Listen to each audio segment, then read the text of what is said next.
to Field of Geeks episode 224. I'm Josh. I'm Billy. I'm Jonah.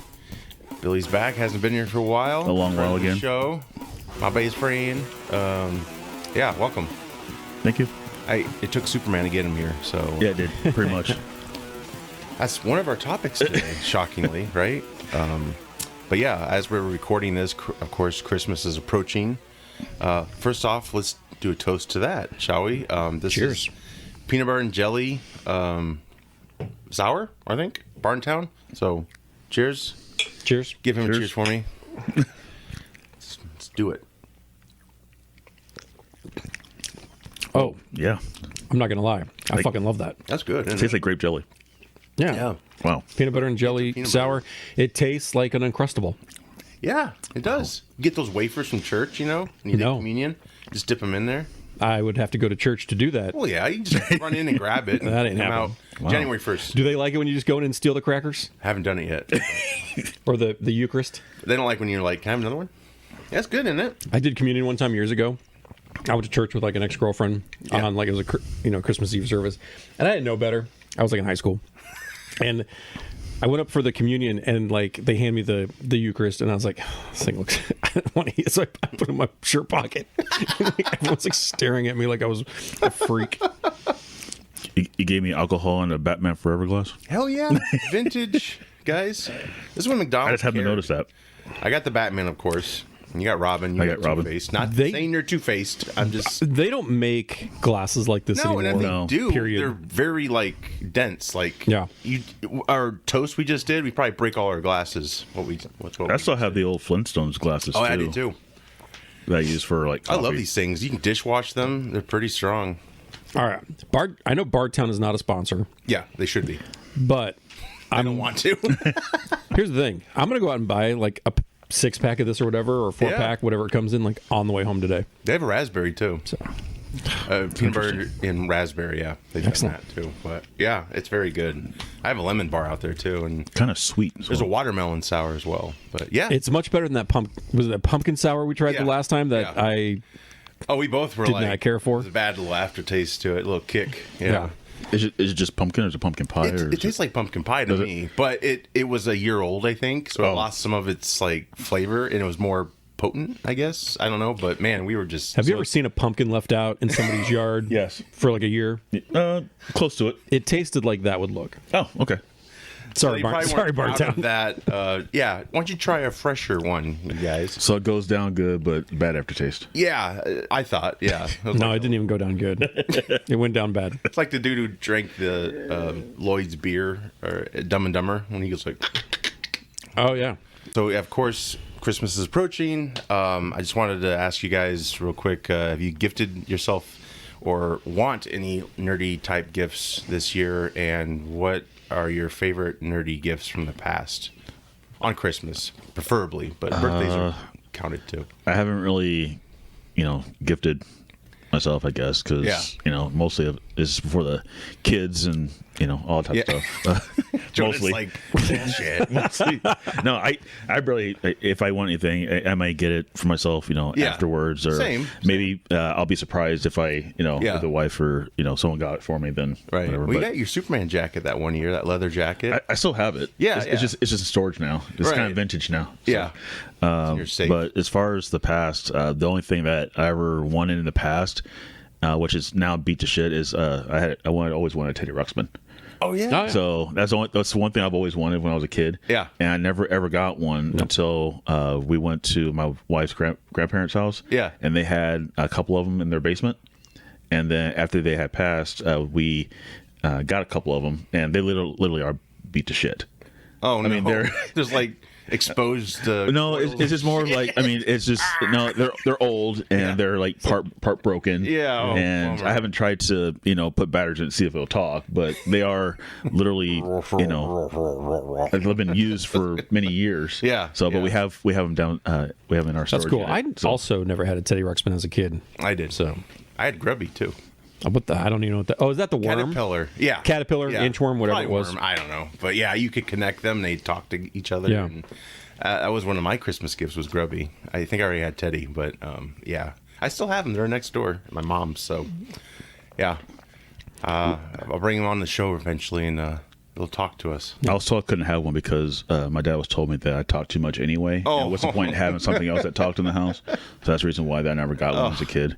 So I told my wife, as we, progress in our relationship and everything, I'm like, she's like, what? I always wanted to trade Ruxpin when we went to her grandparents' house, and I saw him like, oh, seriously? And so Joey calls me a big You kid. sit down anyway. with it and get the book out. No, I just picked it up. I'm like, oh, I've always wanted one of these. Yeah.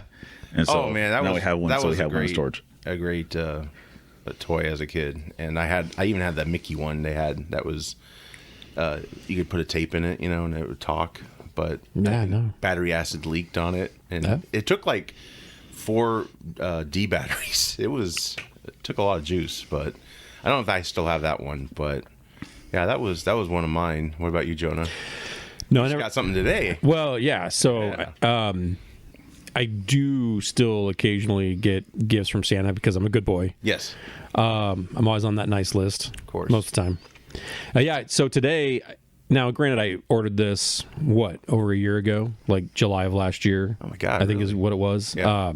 But the, for anyone that's watched Star Wars Rebels, the spaceship that they fly around in the Ghost, Hasbro made a sort of a crowdfunded version of that. And that came in today. So via FedEx, I had to sign for it. And the guy was like, it's a big box. And I was like, I'll take it. And I was like, oh, this box is huge. You're like, give me that box. It's like a 50-pound box. So, oh my gosh. Yeah, it's a big box. So that'll be, a gift from Santa Claus to me. Are you going to wrap it and like unwrap it? Like, No, Santa Claus gifts aren't wrapped. Okay. No. Oh, nice. So, but Nice. I don't really do that often because I buy myself shit all year long. Yeah. Like I've got boxes of stuff that still come in like today. So I don't really get a lot of stuff like that. As far as like nerdy stuff I've gotten recently or just as an adult, because I used to get, nerdy shit as a kid all the time, Yeah. of course. But I think one of my favorites for Christmas, goes back to like the mid 2000s.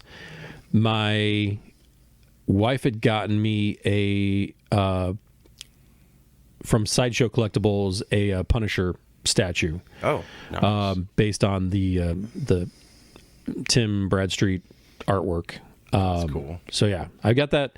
It's still proudly displayed in my basement speakeasy today. So I love that. I love that piece. So That's really cool. Yeah, that's awesome. Yeah, mine's just grubby. Some Batman toys. I think '89. I had the Batmobile and the figures that came with, or it didn't come with it, but had the figures, and that was one of my things. I think I got the Batcave even, which I don't have anymore. I mean, going back farther, we go back to like childhood stuff. Like I remember for Christmas, I must have been 12, 13.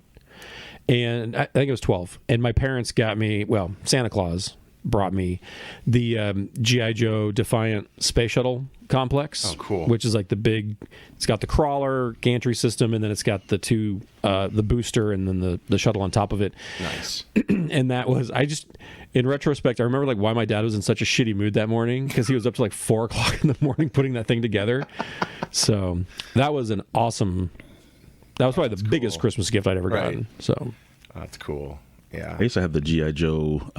It's like a utility belt type of thing that came with like a canteen and the little plastic knife or whatever that comes with it. Yep. Whatever. So Did it retract? no, it was just it was almost like a butter knife in a way. The way that it was. It was like real thick plastic. Yeah. So there's other things that came with it, and I think it came with some other gizmos and stuff like that came with it. Did you ever have the walkie-talkie set where it was like the handheld one, and then it had the kind of bigger base one that had the microphone? I didn't have that. No. Not that I remember anyway. But I just remember had the the figures. I always wanted a jet or something. I remember going through Toys R Us with my mom, and you see the big box, and it's like, I want that. I never got one of those. I always had the figures though, but until they broke because of the rubber piece. They didn't break. Okay. You could fix those. Well, I didn't know that at the time. Please tell me you we didn't didn't have throw- Google. please tell me you didn't throw them I away. didn't know you, so I would have.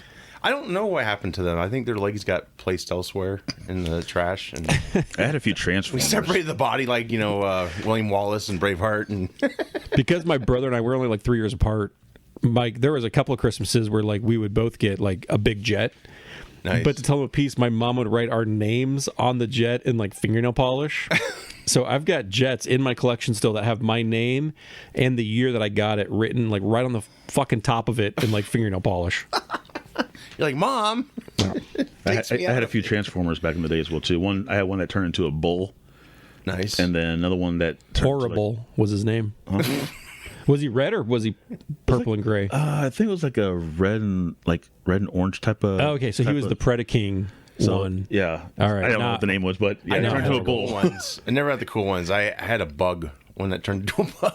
I thought those were cool. I had one that didn't turn into a bug, but Yeah. mine turned into like some kind of a small Jeep or some kind of sure, car yeah. type of thing. Yeah. So I had a couple of those. Yeah. But the most memorable present I got, and thanks to my mother-in-law, because I gave her a lot of shit. Yeah. So for Christmas, the very first Christmas with her, my wife's family, she gave me a rubber piece of shit. Oh, And nice. so she's like, since you're always giving me shit, I'm giving you shit. So she gave At least me. it was rubber. Yeah, and so I kept it all the way till maybe the last couple of years. Then I actually had to throw it away because I was actually turning green. What? Because I had it for 20 years, so it was actually starting to actually change color.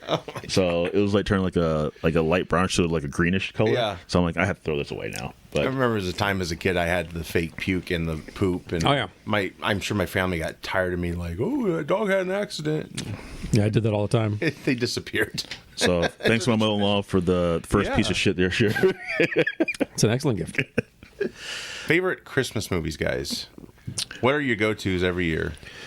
Oh, we were actually just talking about that.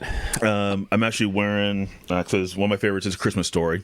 So, and I know a lot of people can't stand that movie anymore. I like it. I just wasn't one of mine growing up. So I mean, I watch it on Christmas Day because it airs for 24 hours Yeah. straight on Christmas Day. usually That's the only Christmas time I Eve watch it. when I get home from any in-laws we go to, then I turn that on right away. Tradition. Yeah. And so I'm wearing my Deck the Halls with Bottles of Hoary raw t-shirt, and so I watch that a lot. So I've been watching it on Max because it's been on there. Yeah.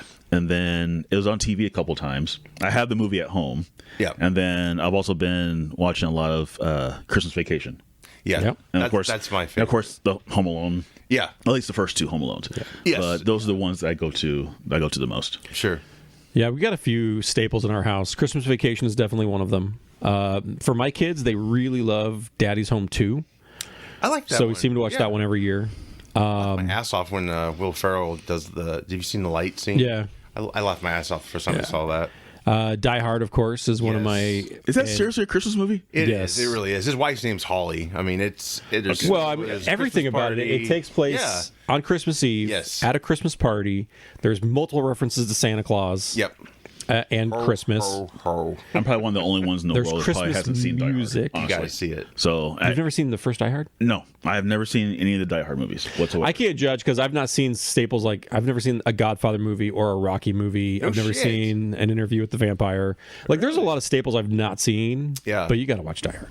It is a Christmas. It's a Christmas movie. If you love Christmas, So watch it's Lethal Die Hard. Weapon, right? Yeah, I watched Lethal Weapon already this year because as a Christmas It's movie. Lethal Weapon, though, right? Which one? The first one. Yes. Yep. Yep. Yeah. Yeah, that's yeah, Die Hard's a good movie. Good Christmas movie. It's a big debate. A lot of people are not. Well, there's those that believe it's a Christmas movie, Yeah. and there's those that are wrong. Yes.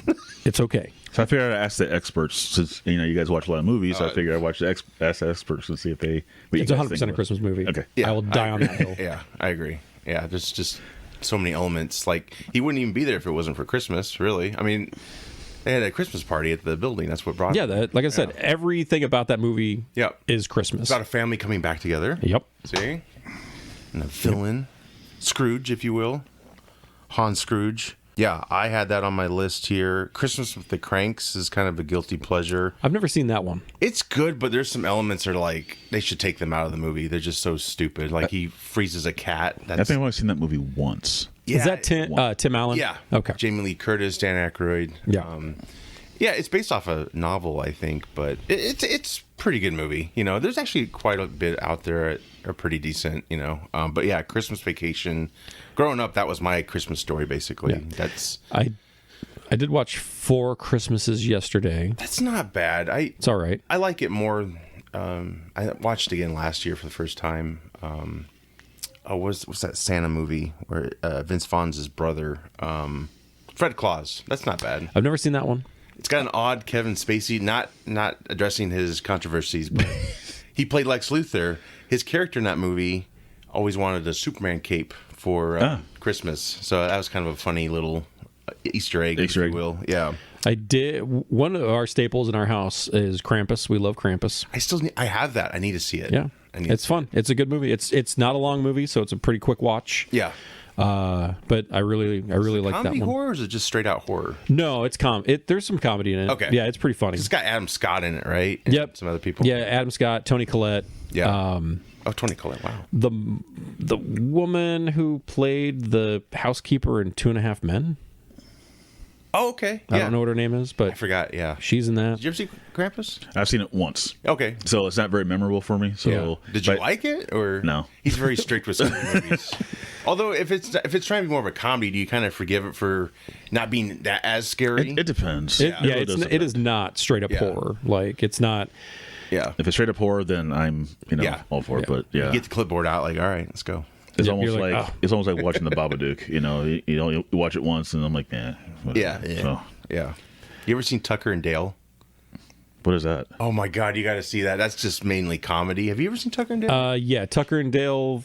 What's the full name of it? Versus Evil or I something? think so. Yeah. Oh, it's great. Yeah. It's great. But it's more comedy. But yeah, if you just turn off the horror element, it's got some cool horror elements too. But I don't mind when the two blend, but I like it to be pretty.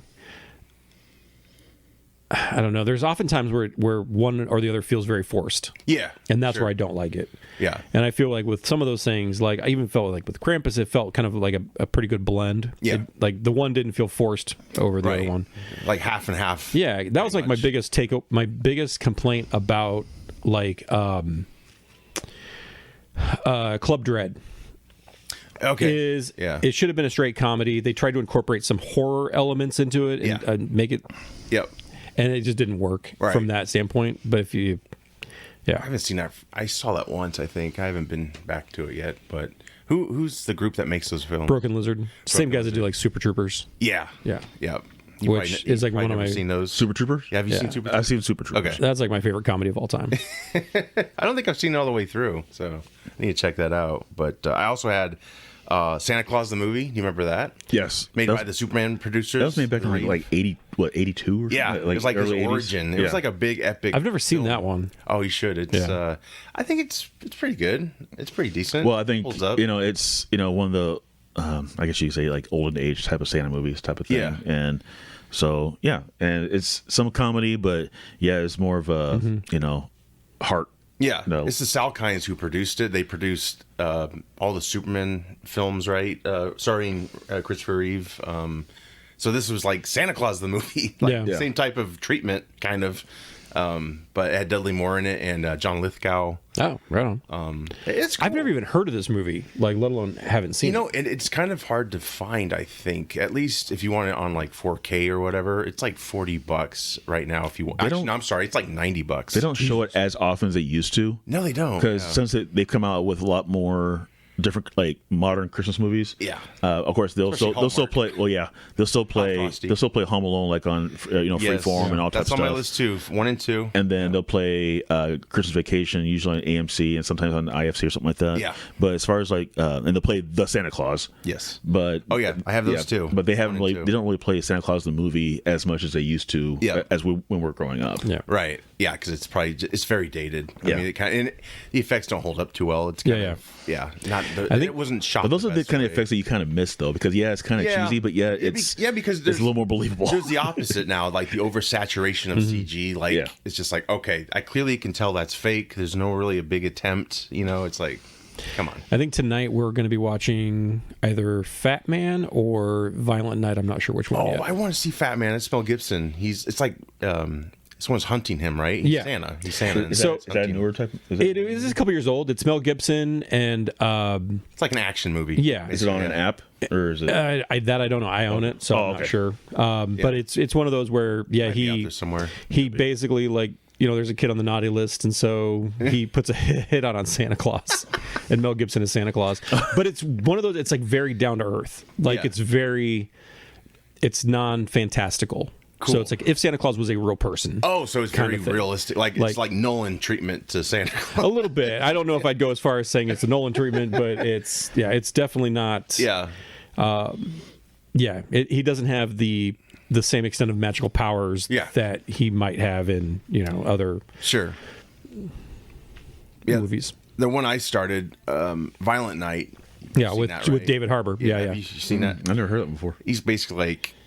Is it kind of like Die Hard? It is. Christmas? Think of it as like Die Hard with Santa Claus. Like, if John McClane was actually Santa Claus. But it's one of those too because there's like a lot of comedy in it as well. Yeah. Like it's an action movie. It's Santa not Claus kicking ass. It's not scary. I mean, it's like John Wick meets Miracle on 34th Street. Yeah. And I just love all the references where they're like the bad guy's like, I think it's Santa Claus, and like David Leguizamo, who's like the bad guy, he's like, what the fuck are you talking about? Because it's again takes place in like a real world where Santa Claus is not supposed to exist, but here he is. Right. Exactly. Yeah. My wife seems to love like Christmas Chronicles. That's good. Yeah. Wait, is that the Russell? I have not seen that one yet. The Kurt Russell one. I've not seen that one yet. There's two of them now. Yeah. And then I think they might be done. I don't know if they'll make another one or not, but I mean, they're decent. Yeah, they're pretty good. The first one's probably a little better, obviously, but yeah. No, he was great Santa. I have Elf as well, and Polar Express. I've never seen Polar Express.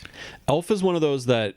That's the other one too that we watched. Yeah, it's okay to me. I'm not a huge Will Ferrell fan. Like most of the time when I see a Will Ferrell movie, like I've got to watch it more than once to appreciate it because his humor can be very inside baseball type of. And so Elf not everyone will get it. Yeah, Elf is okay. Yeah, to me, it's not one of my staples. Right. So of course, Polar Express is good. It might be a little jarring of the effects, but for its time, it was groundbreaking because they're all like in CG suits. You know how they make games now. So is it like mocap, basically, is what it is? Okay. And in fact, if they really wanted to do a cash grab, they should totally just like upgrade it.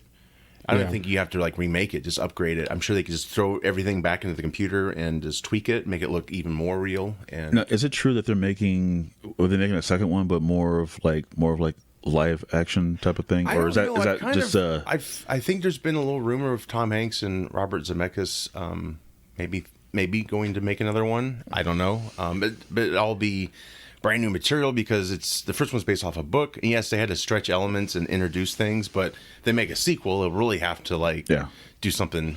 So I didn't know if that was going to be more of the same, like Polar Express again, but more like live action, like they have with the other the Disney movies. I mean, maybe they probably could. I mean, the way they make live action Disney films now, it's pretty much the same way. It's these aren't really, like Mufasa and stuff. It's like it's not live action. No, get out of here with that bullshit. Yeah. Like the animated movies were just fine. I don't need to see the exact same thing in just a different type of animation and CGI. It's or whatever. still and as far as the Mufasa movies goes, I can tell you exactly how it's going to end. Yeah. Why do we need to go here? Yeah. Just more money. But spoiler alert: Mufasa dies. Or does he? His death? Well, not in the movie, but in the sequel. Yes. Sorry, kids. Whoops. Getting on with topics. Sonic the Hedgehog 3 just came out, guys. Are you guys fans of those films? I've never seen one. I've never seen one. Yeah. Honestly, I haven't seen or done anything like as far as Sonic goes. Yeah. Since back in the day when Sonic first started out. Yeah. And I used to watch the cartoon a lot, when it was on like Saturday mornings or whatever it was. Yeah. But as far as the movies go, I think my kids like them. I think. Yeah. And they're teenagers, but as far as I haven't really watched any of them. It's good. I've seen the first one all the way through, and second one. I think I've seen most of the second one. They're charming. Jim Carrey brings back his classic take on characters. He's not really phoning it in. You don't feel like it. He is. So he is in this one. Yeah, he's in all of them. He's the bad guy. He's Dr. Robotnik. Was this? I know that he was into like retirement mode now. So was this like his last? Yeah, I think that's his last that one. Ship sailed. I think he was just maybe testing the waters with that because he's back and he's even saying he may come back for a fourth film if they do it. I think they've kind of let it open for that. So I haven't seen it yet, but I thought what was charming about it was their marketing campaign. They've taken all the classic, Christmas movie posters, and they've done Incorporate that. mock-ups. Yeah. Yeah. So you get to see all these variations of like Home Alone. I think they did a Die Hard one. They did a Christmas Vacation one too. I saw that one. Yeah, he's getting And then shocked. Yeah. Home Alone, and then Christmas Story. There was one for a Christmas Yeah. Story as well. Yeah. So Yeah. So yeah, I thought that was really charming. This is actually the coming up to 5 years since the Ugly Sonic Gate. If you remember that, when they first released the trailer to the first film, he was very human-like, and people were like, "What the hell?" Yeah, they had to like totally rework his eyes. Yeah. Oh yeah. Like he had like big feet, and it looked like a kid and a hedgehog basically together. But thankfully, Paramount, and the makers of the film listened to fans, and they redesigned it. And now going forward, they've all the designs have really been authentic to the game, and all the lore of the games as well. And so, yeah, the director he was talking with Deadline. Jeff Fowler is his name. He was talking about all the obstacles they have overcome making these 3 films. The first one they had the redesign issue they had to do, which in the end made it maybe that Ugly Sonic helped make people interested, because once the studio changed the design, maybe they're like, I'm more on board now with this, rather than if they had a design like that out the gate. I don't know if people would have a big interest. They'd probably be like, it's just another Smurfs film, because it's Sonic coming to our world, and it's got James Marsden in it. But he's only in the first one, right? No, he's in all of them. Oh, is he? Oh, okay. Yep. He was also in Hop, so it's kind of like that. Yeah. I know. For a long time, I thought I saw Sonic because I'd seen Hop, and I was like, right? those are two different movies. The same movie, yeah. But yeah, they the second one they dealt with the pandemic. They had to film during the pandemic, and then the third one, this one, they had the SAG-AFTRA strike. So they've always had something to deal with on a larger scale. But yeah, the director's like, I don't think without the success and the redesigning they did, they wouldn't probably have the voice cast they have now, because you have Idris Elba, you have Keanu Reeves as Shadow, I believe, in the new one. And yeah, they've had 3 films so far, and the 4th one possibly coming. And then they've had a Knuckles spin-off series on Paramount Plus, and then they're talking about a Shadow spin-off series. So I think my nephew liked that. Apparently, he's a big Shadow fan. So I guess he's been talking about that because they went and saw the movie. Yeah. And apparently he's a big Shadow fan. So I guess he'd be ecstatic if they come out with a Shadow spinoff. Yeah. I mean, more projects for him. You can't keep doing John Wick movies, He's grunting and everything. But yeah, it's good to have a job. The whole studio and creatives have a good sense of humor. They did like a 12-hour giveaway campaign earlier this month, and they gave out a ugly Christmas sweater with the ugly Sonic on it. So... they've embraced the ugly Sonic, if you will. You gonna buy one? No, I think it's probably too late anyway. Oh, okay. It's tempting, but when that cool stuff comes out, I never have the money to really get it. So it's like, by the time I do, it's gone, or I want something else by then. So outdated. He actually did make a appearance in the Chip and Dale live action film. I did see that, but Are you talking about Magic Mike? No, the actual Chip and Dale. the Disney Plus one. Yeah, the G-rated one. Yeah, with chipmunks. Oh, okay. Out of an ass. But no, Ugly Sonic was in that one. So that's the only screen time he's really gotten since the whole trailer snafu. Magic Mike. Red One's getting new life, a second chance, just like the Ugly Sonic did. It came out to, not great box office numbers. Right. It was because it looked like it was written by AI, and yeah, it was just kind didn't look very good. Yeah. First trailers, I was like, yeah, and it's got The Rock in it. I'm like, I'm kind of rocked out, and he's in a lot of stuff. He is. I know, and a lot of it's not great. It's oversaturation with The Rock. It is. I think that's kind of the reason why some of these movies that he's in are. Unfortunately, I like The Rock, but I do too, I think that I don't know. Yeah, have somebody else do it, because he has to be in every single movie. I know. Yeah, so. But yeah, it had that CG type of, like some of the streaming movies. There's something missing. It's like a cheapness factor or something. Yeah. But this tested so well. It was going to be streaming only. It tested so well they decided to put it in theaters. And so it was a $200 million budget. It so far has made $175 million, which isn't great, but it's steadily climbing at the box office still. So it's still in theaters today? It is. Okay. It is. But yeah, it released on Prime, and yeah, streaming to the rescue because yeah, it got 50 million views in its first 4 days. So that's like the biggest it's Amazon movie has had so far on the service. Now that with it on Prime, I will probably watch it. Yeah. Probably because I've got some time off this next week, so I'll probably watch it one day this week. But we watched some of it last night. I didn't mind it. Yeah. J.K. Simmons is awesome as Santa. I think like perfect, and I love his sleigh was cool. I saw that. He has an part. interesting sense. I haven't seen it, of course, but he had, as a character in different movies, Yeah. he's got an interesting sense of humor. So Yeah, yeah, he's fucking jacked too in this film. I think there's a workout scene between him and The Rock or something because The Rock's like his security guy, and Chris Evans is in it, and The Rock has to team up with Chris Evans' character who's like this hacker when Santa gets kidnapped. It's got Krampus in it. Spoilers. I think that's in the trailer. It probably is. Yeah. Yeah. Because that's who I think has a slapping competition Oh, maybe. with Yeah. in the trailer. That's It's a guy that looks like Krampus. Yeah, well, it's the guy who voices him. I don't know if he did any mocap, but he's from Game of Thrones. He's like this big red-headed guy with a beard and stuff. Oh yeah, he's one of the guys that live outside the wall in the north. Yeah. And so, like, yeah, Krampus is he's just like a not a puppet, but just a big rubber suit like thing. It's not the actor. I was kind of bummed. Like, why don't you just use the actor's face? Like, I think that'd be better and cheaper, maybe. But yeah, I didn't mind what I saw. Jake Kasdan directed it. He directed the last 2 Jumanji films. Which makes sense why The Rock would be in it then. Right. I don't know if we'll get a sequel, but I think it's kind of charming. I got to see it more. I was multitasking as best I can do, but I didn't mind what I saw. So, but I'm happy it's getting, some favorable. I mean, it actually got decent reviews, I believe. So it's not like critics hated it. Yeah. Yeah, audiences just didn't really turn up for it. Of course, you also had Wicked come out. That stole a lot of thunder. It's Yeah, still I think it was probably dominating. overshadowed by a couple of things around that same time. Yeah. So yeah, that's really cool. I hear Wicked is actually pretty good. My daughter said it was like the best movie ever. Yeah, we saw it. I've heard a lot of people say good things about it. Did you cry too? Because apparently it gets very emotional. No. No. Okay. But holy shit! I mean, they had to tell the kids not to sing before it started.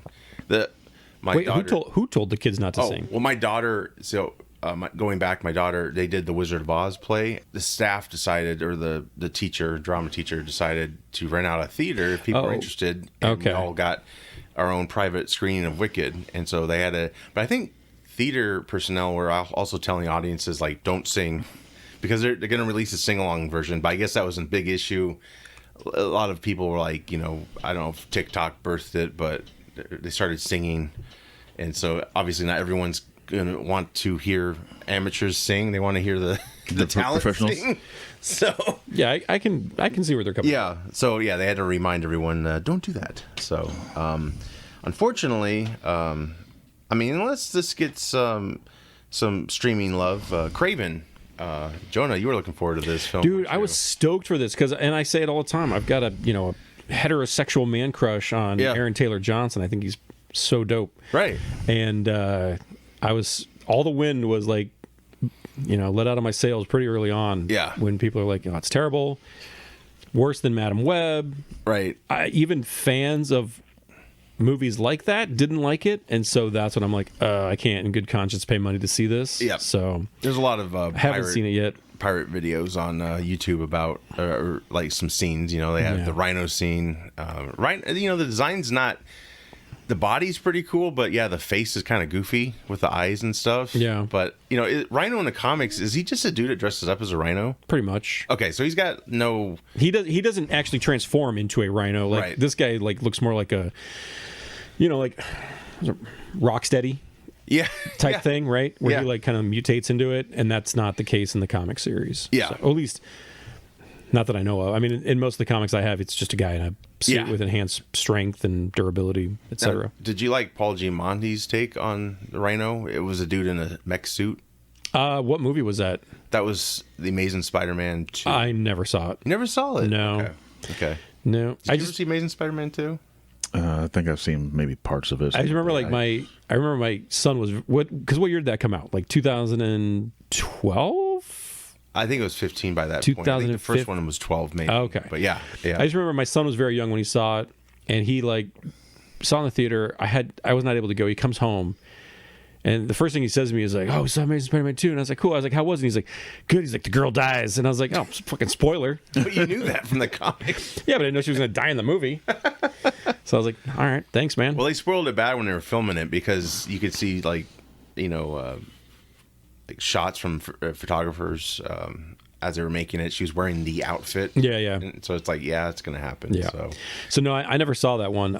So I don't know. Yeah, but their Rhino was, he was a dude in a suit. It sounds terrible. He's very Russian, but like fake Russian, you know? Yeah, Paul Giamatti as a Russian. Yeah. Yeah. He meant well, I'm sure. They all did. But yeah, Craven, man, that, I don't know. You saw previews of Craven probably, didn't you? Or no, you didn't? No. Man. No. Can't. Well, it's hard to, you know what? It's hard to reach people now, except if you're watching, you're a big sports fan, so I'm shocked you never had the trailer play, or you probably get up to that point to Pretty much get more beer or something. Either that or, go take the dogs out or something. Yeah, right. That's probably when the trailer's playing. Yeah. No, I don't think I've ever, because I never really heard of it until you put it up. He's Spider-Man's villain. It didn't really bode well for it, even like from the get-go, when they just kept delaying the release of it. Yeah. Because they delayed the release like 3 or 4 times, it feels like. Yeah. It's CG like heavy too. It's bad. Like, yeah. From what I've seen, and I've heard the dialogue's bad. And so again, the only thing I think it had going for it was the cast. Yeah, Russell Crowe is his dad. But then what you have against it is that it's a Sony movie. Morbius, Madam Web.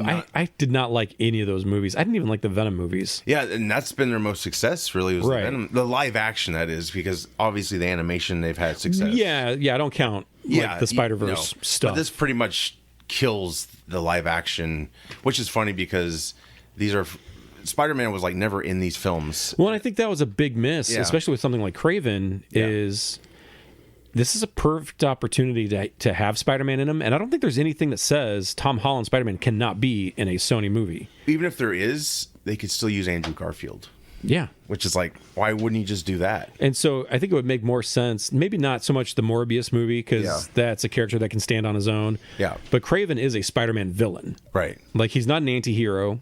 He's not a... He is a Spider-Man villain, and so it would make sense to have at least a bit of it. And bring back Tobey Maguire. Include Spider-Man.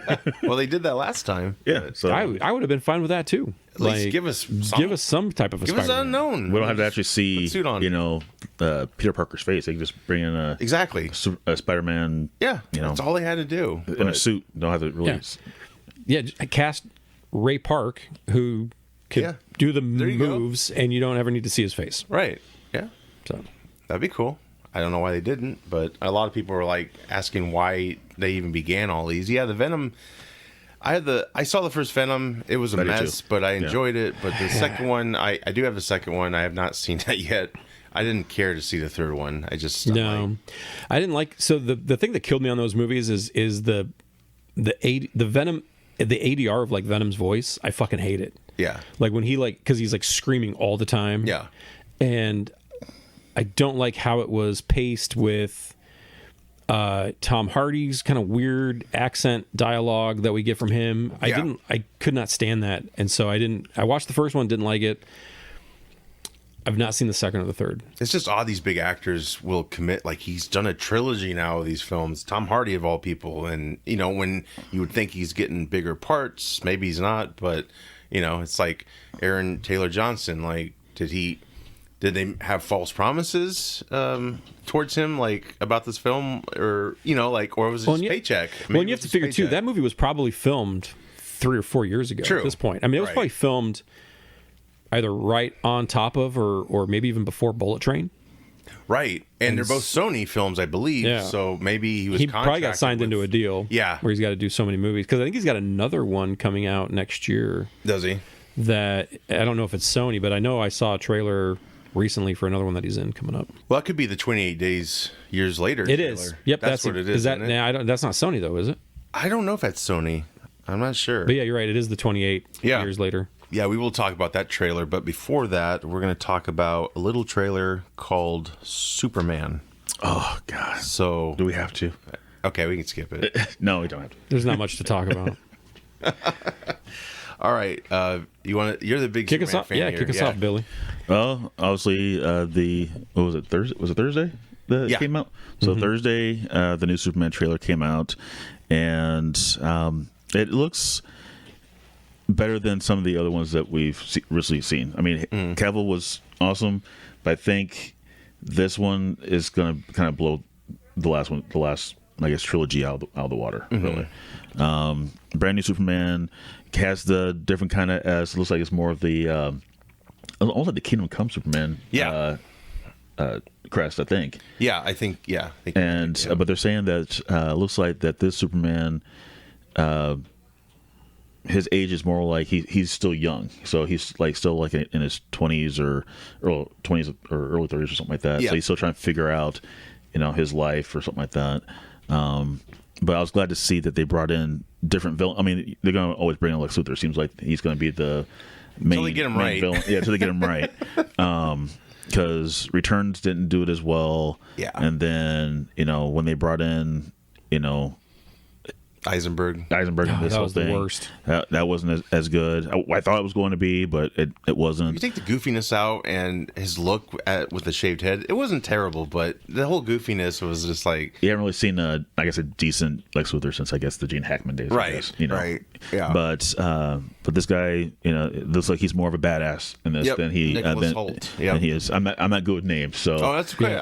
Nicholas Hoult is such a good actor. He's fantastic. He's a great actor, yeah. But they're bringing in Hawk Girl. They're bringing in... Metamorpho. They're bringing in Mr. Terrific. Yep. Something like that. So it looks like it's going to be a little bit more... And Crypto, They never brought in Crypto in any of the movies. I think they've done in cartoons and maybe TV shows or something like that. Yeah. But this is going to be a little bit different. So I'm pretty excited to see this. And hopefully the cast does it well. So that's all I can... It's a great cast. I think one thing that this movie really has going for it is James Gunn has already shown us with his other movies that he can bring in the weird and make it seem like really not weird. Like he can bring in a Crypto and it'll be really cool. Yeah. And so I've got a lot of faith. That. Yep. And he based it on his own dog. Yeah. So that was... The dog looked pretty good. I don't know if it's all CG or just like a percentage. Trailer, it looked all CG, but it didn't look bad though. It looked pretty real. So his dog in real life is more kind of gray and black hair. Yeah. But I guess he like adopted that dog like either right before or as they were starting to build this movie and stuff like that. But looking at what they bring in Hawk Girl and all these other people, and I think that Green Lantern or Guy Gardner. Yeah.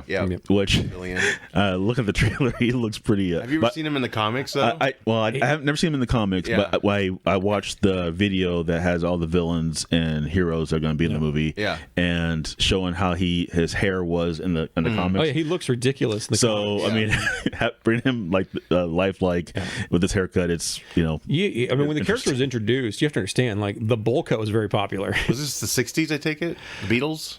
I don't. When I first was introduced to Guy Gardner, it was like in the '90s. He was probably around well before that. Right, but that's probably how he had the bowl cut. Yeah, but that bowl cut was popular. For a long time. Yeah, I had a bowl cut for a while. Yeah, I did. So I can relate. Yeah, Nathan Fillion looks absolutely ridiculous. He looks like Captain Kangaroo kind of as Guy Gardner, but again, I'm here for it. I want to see why or what happens with that and. Yeah, I'm stoked. Like, do they ever explain in the comics? Like, is he bald or something? No, he's just an asshole in the comics. You're right, and he'll probably be an asshole in this one, too. I hope so. He looks like he is, but it looks like that he's, I guess, in a way, he's got an ego problem or something like that. Yep. Based on the comics and based on what I saw in the trailer, it looks like he has a bit of an ego problem, but he's also, looks like he's there to help Superman as well, too. Right. Based on some of the graphics, is Brainiac in this one?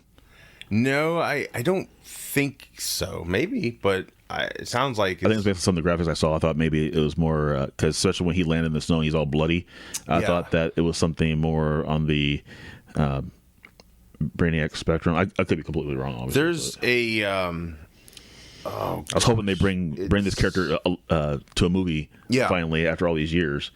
But I watched something this morning about... It dissected the trailer, and there's the dude they've shown in production stills, he's got like a U on his chest. Yeah, Ultraman. Okay. Yeah. So he's basically a variant of Superman. Yeah, he's like was it Earth 3? I can't remember the name of the world he comes from. He usually looks more like Superman. Something like that. Like his suit is like Superman's. It was when you had like Ultraman, you had like evil variations of Superman, Wonder Woman, and Batman. Yeah. So you had like Ultraman, Owlman, and Wonder Woman was called something else. I don't remember. And so Justice League, they were like the crime syndicate. They were, right? Wasn't there like an Ultra Woman or something like that too, or was that something? I thought it wasn't her.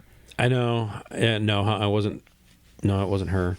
I can't remember what her evil name was, but they said in the video that they wouldn't be surprised if he was playing both Superman and playing. That'd be cool, yeah, because he's masked up for most of it. That would make sense. Yeah, and as he gets tackled in that, is it baseball stadium, I think, Superman, I think it's him. I think it's that dude doing it, because it's like a dude in a black suit, or black, SWAT gear-like stuff. Yeah. But obviously, they're, people are worried about everything that's in it, because it's like supposed to be about Superman, so I hope I'm sure it'll be balanced pretty well.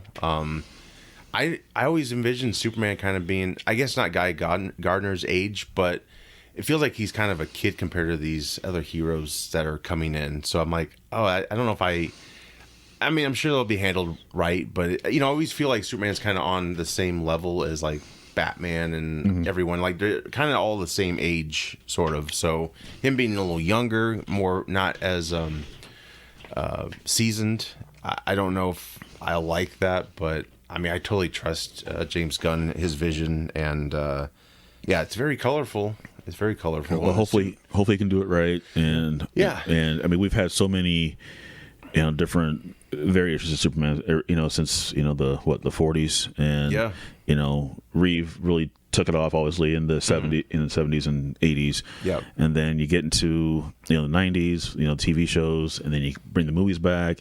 They did right with I guess the costumes were really, really good, but I guess maybe the character itself hasn't really been right. I guess maybe in that time, maybe it was right, but just never, they couldn't really build on to that. And then when they had Cavill, he built on with that, but it seemed that it wasn't doing it justice. Right. So hopefully with this new guy coming in, hopefully they can, build off of that and maybe recreate a Justice League type of, maybe bring in. I'm not sure if they'll bring in Robert Pattinson or not. I have no idea, but I'm guessing they're going to do a whole different type of Batman. Because I know they're doing a whole new Wonder Woman, I believe. So I mean, and I think I heard that Pattinson's Batman world is very much separate from James Gunn's. Because Matt Reeves is pretty much strict, world, I think, about who he wants to be allowed to use as Batman and so on. I guess if all else fails, bring Ben Affleck back, I guess. I don't know if that'll happen. But let's not do that. The only thing I was going to say about it is I'm not a Superman fan. I never have been. Like, I've got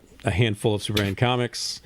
I don't really care for the movies much. Like the first one, the first Reeves one, of course, is classic, but that was about it for me. And then, so this was like the first time I've ever really been excited about Superman in a long time. That says a lot. Like probably since I was like 13 and he died. Like and then came back. Like I've never really been like that excited about him. That made national news. That's crazy. That wouldn't happen now because they killed these people so many times. Oh, they kill them off too early. Yeah. So. Oh yeah, that's BVS. That was unfortunate. It looks great. John Williams scores back. Guitar, electric guitar take on it. When I saw the trailer, it reminded me a little bit. Well, it reminded me a little bit of Top Gun, a little bit. Oh, Maverick. Yeah. Well, no, just a. It sounded like a little bit of that. Yeah. And then plus, because they have the part of the original theme in there a little bit. Yeah. And then it also had a little bit of the Harry Potter, Deathly Hallows Part 2 type of vibe as well too. Is like the woman voice type of thing, the whole type of thing. Oh, sure. So it looked like it had a mixture of both of those. Is Williams doing the score for this? Is that is that a Williams like?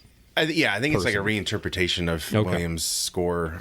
But yeah, when Crypto came, I think we all knew Crypto was coming, so that was easy to accept. It wasn't like I didn't know. Oh, you didn't? No, so you dug it, right? No, I was. Yeah, I was very giddy to Take me see home. that. Yeah. So he looks like his rocket to Earth is going to be pretty big because he's got a robot and Crypto. Because Crypto comes from Krypton, right? Or is it like a blood transfusion type of thing? I think Who gives a dog a blood transfusion? I think he came I'm just with. trying to explain how he has Superman? powers. I think it was. I think he came with him. Yeah, okay. So maybe they concocted a dog on Krypton, He's a little great. Maybe they have the way they build things on Krypton. Everything's all done by crystals. Right. So, I mean, they had a crystal for a dog for Kal-El. And crystals are back. Looks like Fortress of Solitude. I think we might have seen. There was like kind of a glimpse of it. Crystals coming out of the ground. Looks like. So I wonder because it looks like Crypto, he does run fast because when he lands and all of a sudden you hear the whistle and you hear this. Yeah. And then snow is kind of blowing up in the air. Someone did a funny meme about a cat, and by the time the cat got to him, it showed he was just a skeleton. So, like I said, hopefully, it looks like it's going to have a little bit of comedy because we know with Crypto being in it and with the dog, but it looks like that. I'm hoping that this can be, done right. Yeah. And it looks like the robot appears to either been killed or whatnot, right? And, based on the pictures and everything else as well too. Yep. So, maybe this is a part of obviously Krypton to where it's going to leave him alone, a little more alone. Sure. And he has to figure things out by himself. So right. Yeah, I was surprised to see. I mean, there might be more of it, but the Kent farm, it looked like just a ranch style house. Like it wasn't really huge, and maybe they lost the farm. I don't know. And he's with his father on the. I was going to ask you if that's Jonathan. Yeah, it is. I'm like, did his mom die in this one instead of the dad? Maybe. No, she's making sandwiches. Or maybe it's make me a pie, woman. Maybe it's a before. Maybe it's a memory, like before he actually becomes Superman. Yeah, and maybe it's like a memory back. Him being young, maybe. I mean, maybe Jonathan is still alive. I mean, there's many variations of Superman with both parents alive. Yeah, right. The TV shows had both parents alive, and then the movies have had the parents, but then Jonathan dies. Mostly him dying. Yeah, and then in the Cavill world, Jonathan's killed by a tornado. Right. So while Superman watches. Yeah. So might as well get one of those lawn chairs out and just watch. So biggest problem with that movie, just the way they handled that. Heart Attack would have been more. I know, I get they didn't want to repeat, but it's like that was more of what happened before, because Superman, of all he can do, he can't help your organ heal or whatever. So that was like something he just couldn't do unless he flew and grabbed someone's heart like out of their chest and shoved it in his dad's. Jonathan Kent was literally blown away. Yeah, right. There you go. He was. So yeah, I'm pretty excited about it. Yeah, a lot's going on in this film. There's like this orb thing outside. Yeah, that's the part I thought that was going to be like the Brainiac. Maybe thing. I thought that's what the orb. Maybe it's a setup. I don't know, because that's one villain they really need to do finally in the movies. Because man, we've done so much with Lex Luthor. Yeah, Doomsday. We've done a lot with that. Yeah, but I am happy with Holt being Luthor. I think we're finally going to get what we deserve with that character. But of course, it's mostly gotten positive response. But yeah, the Snyder fan community, at least the ones that are very, gun ho. There's like a civil war happening, but it's amongst nerds. Some did say that the suit. It's probably not going to be anything. Yeah. Some did say that the suit looks a little baggy on him. You know what? It does, but I'm guessing. I mean, in movement, it looks fine. So maybe it'll be covered up like that. But yeah, it does look like a motorcycle jacket gear he's got on versus like skin tight suit. So. Yeah, and those Snyder fans, they could fuck off. Seriously, get out of here. Your Snyder's movies were terrible. Let it go. Yeah, fuck off.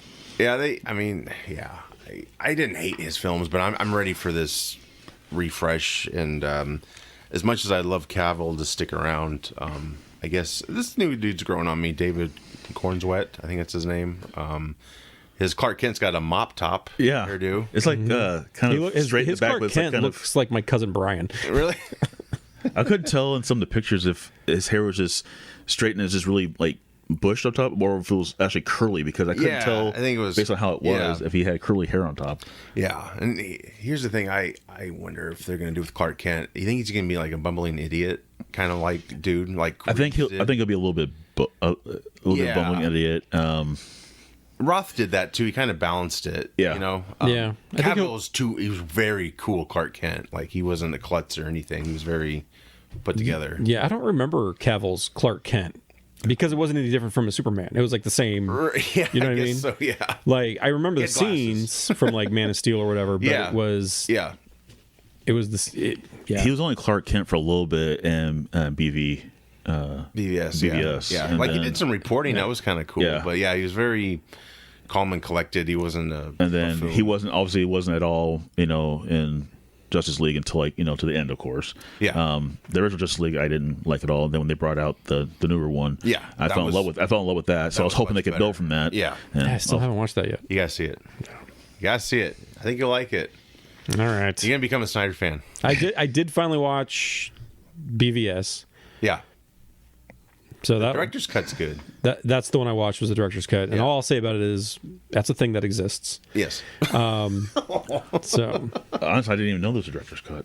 Yeah, it's better than what we got, but Why do they do that? it's such a low bar. well, it's because Snyder likes to make like 4-hour films, and the studio's like, The studio no, we is gotta like, make 'em no, we gotta- short. Yeah, Cut because this when in they did half. Justice League, everything that was in the trailer wasn't in the movie. Yeah. Right. So It was very short. It was like 2 hours exact. Yeah. I So was like, I ouch. gotta see the director's cut. Yeah. Where do you get that? I think it's on Max. It's right? on Is it- Max. was it on Max? That's where I watched Oh, it. sweet. Yeah. Yeah, it adds a few more elements in there, and it actually explains more of them trying to frame Superman, even though it's kind of very stretched out. But it does. It's better. It's told better. There's still goofy Lex Luthor in it. I when I first watched it, I was like, oh, so far there's no goofy Jolly Rancher scene. And then right when I thought that, there's a Jolly Rancher scene when he feeds it in that guy's mouth. Yeah. And he licks his finger. It's like, what the fuck? This is weird. I have to Like, try that out. is this supposed to be Lex Luthor? Like, this isn't Lex Luthor, man. I don't know. But yeah, no, this movie looks great. Yeah, it got 22.6 million views so far. So, yeah, that's great. I'm looking forward to it. Me too. I really am. July 11th. So finally, yeah, it's going to be here. Yeah. And yeah, unfortunately, this film does not make a shit ton of money. I hate how they do this, though. I hate how they put all this money into a film and expect Hype it up so much. billions. And Yeah. it's like, you should never do that. Oh, like they did with the Flash. Yeah. The Flash did it Well, with. they did it with all the Snyder films. They did it with you know? Returns, Yeah. and you know how that because Yeah. they're doing all kinds of stuff with Returns. They're doing Uno cards for Returns, Oh, yeah. and Yeah, because it was the first time we had a Superman film in years. Yeah. I mean, it was since 87, I think. It was Quest yeah. for Peace. I'm going to go out on a limb. This is my Jonah Damas prediction. This movie is going to do very well. I hope so. I do. I hope Like so. I have a feeling it's going to do pretty well in the box I think office. a lot of people will pack it in. based on the release date. I don't know what else is coming around the same That's time. true, But July's based a on the good month. release date, Yep. that's a big time for Yep. summer blockbusters. The fact that it's James Gunn, because I mean you could tell somebody who doesn't really know Superman, be like, oh, but it's the same guy that did Guardians of the Galaxy, and they're like, oh yeah, let's go see that. Yeah. Because who didn't love Guardians of the Galaxy? Even like non-comic book people. You know, like any of them? Did you see any of them? I saw them, but But you take my wife who doesn't like comics, and she loves those movies. Yeah. And so I can get her to go see a Superman movie. Right. Right. If I'm like, hey, it's James, it's the same guy that did Guardians of the Galaxy, she'd be like, cool, let's go see Yep. it. So Yeah, no, I dig it, and yeah, I hope I'm sure it'll be good. What sucks is though, if it doesn't make the money, this whole 10-year plan they got, it's gonna go out the window like the last one did. Yeah. because man, they'll just panic. what's the budget on this one? I honestly don't know, but 'Cause- I'm guessing 200 for sure. Because that's I think what the studios need to like Stop doing it. stop doing Yeah. is like those like stop putting so much budget into it Yep. just to try and mitigate. Well, and or yeah. make for a larger margin of Yep. error or profit margin. You know what I mean? Like Yep. that was the problem with the Flash is they put so much budget into the Flash that it could have, I mean, it had no chance. Well, it they was also like rushed dead the on CG. arrival. Yeah. The director said it was supposed to look like that. I'm like, no, man, that can't be right. No, there's no way. No. I could argue. I could with that Flash, I could understand if like when he's in the Speed Force, it looking like that, because maybe it's like time is distorted. Yep.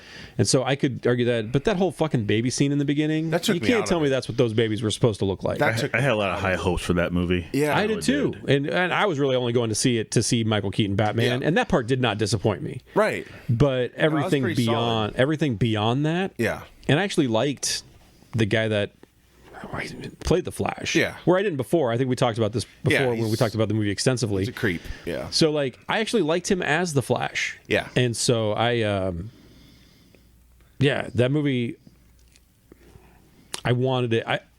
It had elements. It had some stuff going for it. Yeah, I liked it better than I thought I was going to, but it was not. I liked it better than Wonder Woman 86. Oh yeah. But it was 84. not. Was it 84? Whatever. Yeah, doesn't matter. The Wonder Woman that sucked. Yeah, that was bad looking back. Did you like Wonder Woman 84?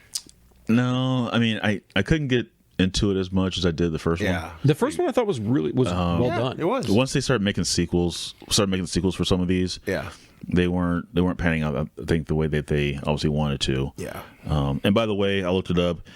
This one was more in the $300 million range, I think. Okay, I'm way off. Yeah. So it's got to do not quite $1 billion. They usually do the same amount for marketing. Right. So it's already 600 million. Right. So you gotta start. You gotta get like 750 before you really can be like, oh no, it was a bit of a success. Basically, it's a billion is what they're targeting. I hate that. I hate that the studios do that. It's the Avengers effect. Dumb. Ever since the Avengers made that billion, and I knew it then. I was like, watch, every studio now is going to expect $1 billion profit, and sure enough, because they'll test the hell out of it, and they'll go back and reshoot for like every little suggestion, spending more money to do that.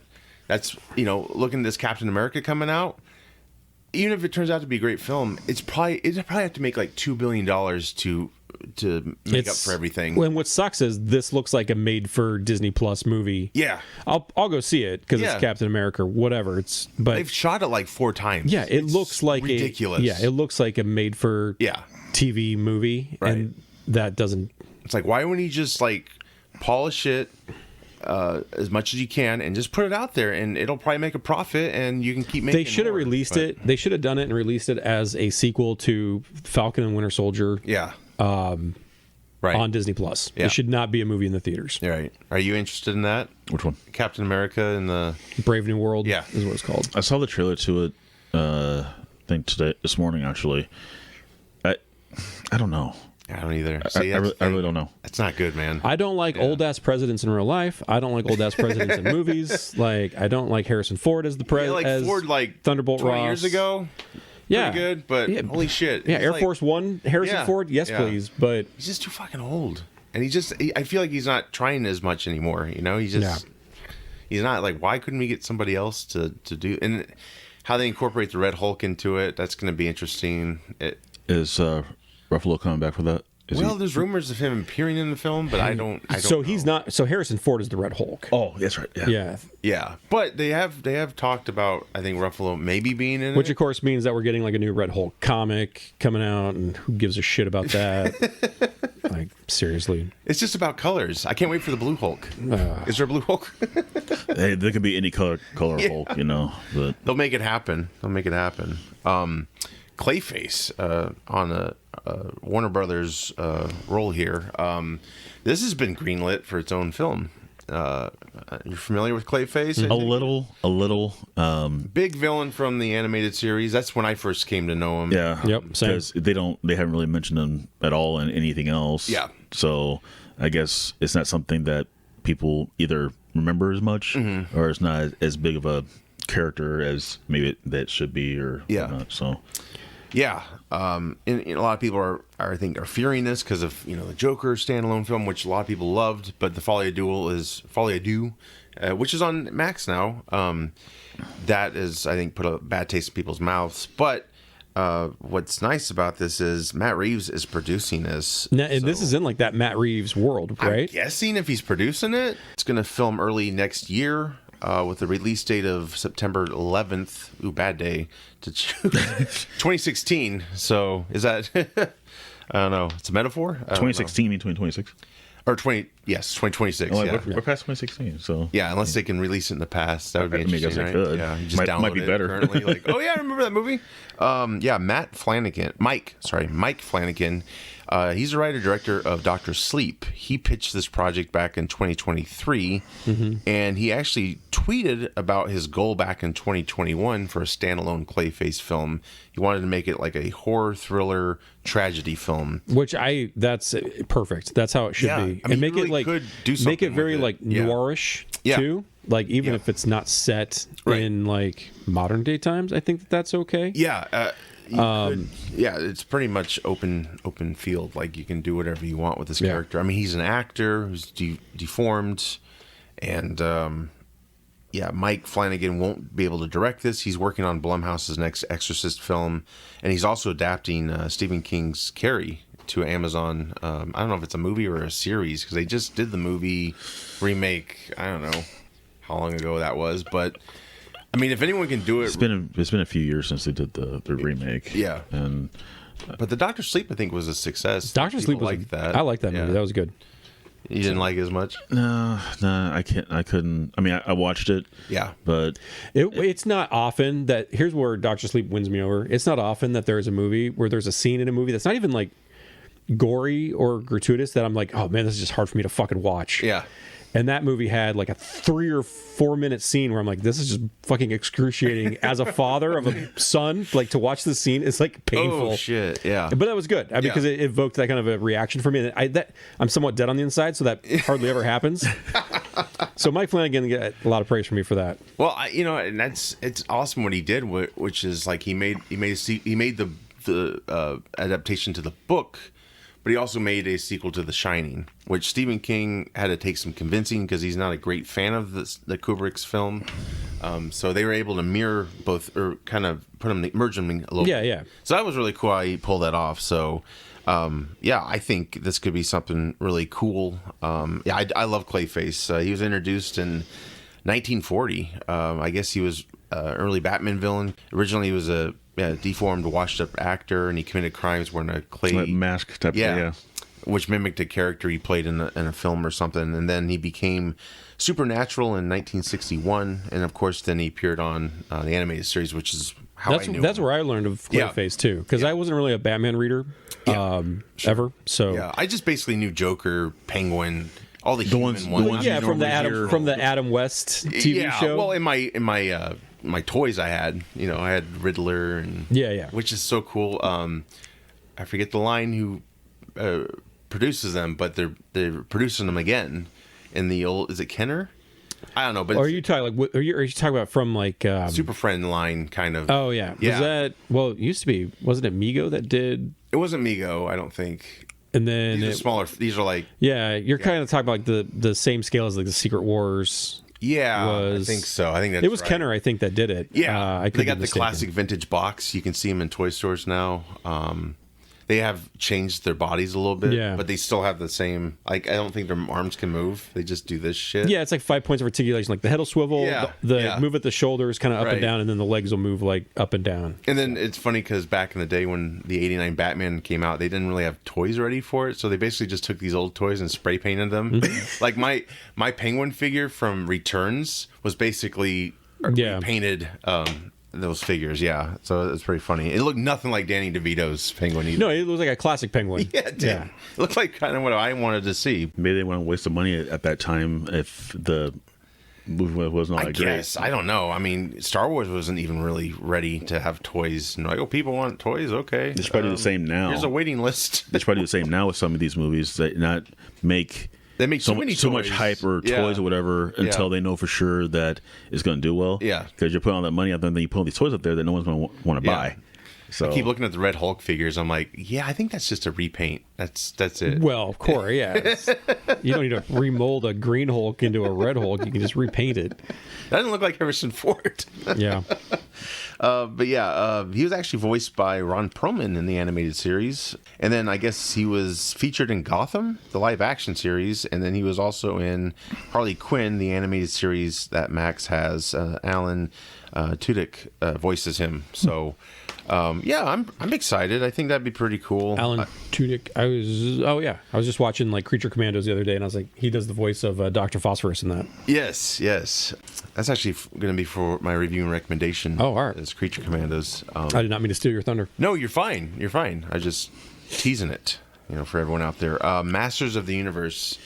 He-Man fans? Anybody? I was. I didn't have all the He-Man toys. I was a fan. I always watched the Masters of the Universe, cheesy cartoon, stuff like that. And my wife's gonna kill me for this, but because she loves the original movie. Oh yeah, the Dolph Lundgren. Yeah, I don't. I love that movie too. I never really liked it, and so when she said that, she's like, "Oh, Jared Leto's gonna be Skeletor," I'm like, "Really?" He's got some big shoes to fill because Frank Langella was a great Skeletor. Well, I pictured Skeletor to be more of an older guy, because you hear the Skeletor from the from the cartoon, and the voice is a little more, like you're plugging your nose, right? So I was hoping it'll be more like that in a way. I just can't. I'm not sure of how I feel about Jared Leto doing this. Well, I could be completely wrong, obviously, but I don't know. I just can't picture it. And as a method actor, is he going to go like just full on like skeleton? He's like, take my skin off. Yeah, he's like no, we can't do that. Or maybe they'll show. Maybe they'll do a what he looks like as a man, and then maybe he'll turn to Skeletor in some other fashion that makes him a little more evil or something like that. Maybe I think it was mid 2000s. They had a He-Man animated series and actually did an Origins for Skeletor. That's the first time I ever saw an Origins, and he was like cursed. I think I don't know if was He-Man birthed out of cartoons first or comics. Those comics. Cartoon first, I think. Okay. I guess I don't know, but I've never been a big Masters of the Universe fan. Okay. Like I had a few of the action figures as a kid. Right. I never read the comic. What's that? You said back in the day when it seemed pretty cool. I never read the comic series. The cartoon. I actually watched the original cartoon not long ago, and I was like, man, this is not aged well. Speaking of bowl cuts. Yeah. So I've never been like a big He-Man fan. I did like the Dolph Lundgren movie, but I was a kid when it came. I mean, like 8-year-old me or 9-year-old me, wherever I was, like I fucking loved it. Had a post-credit scene. Do you guys know that? No, I mean I don't think so.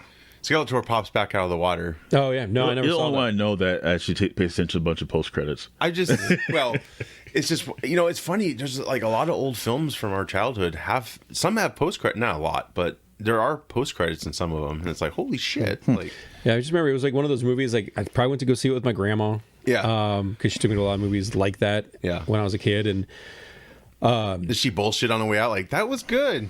Probably, but then there's me. Like I go back to their farm, and then I start running around with like a sword and a shield and whatever, and acting out my favorite scenes. Fight me, cow.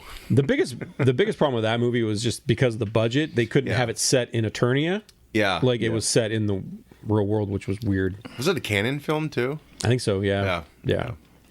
I honestly never really didn't really see Masters of the Universe until I was older. I just knew the cartoon. Yeah. So I did the cartoon, and then when I was a kid, I used to have the He-Man sword.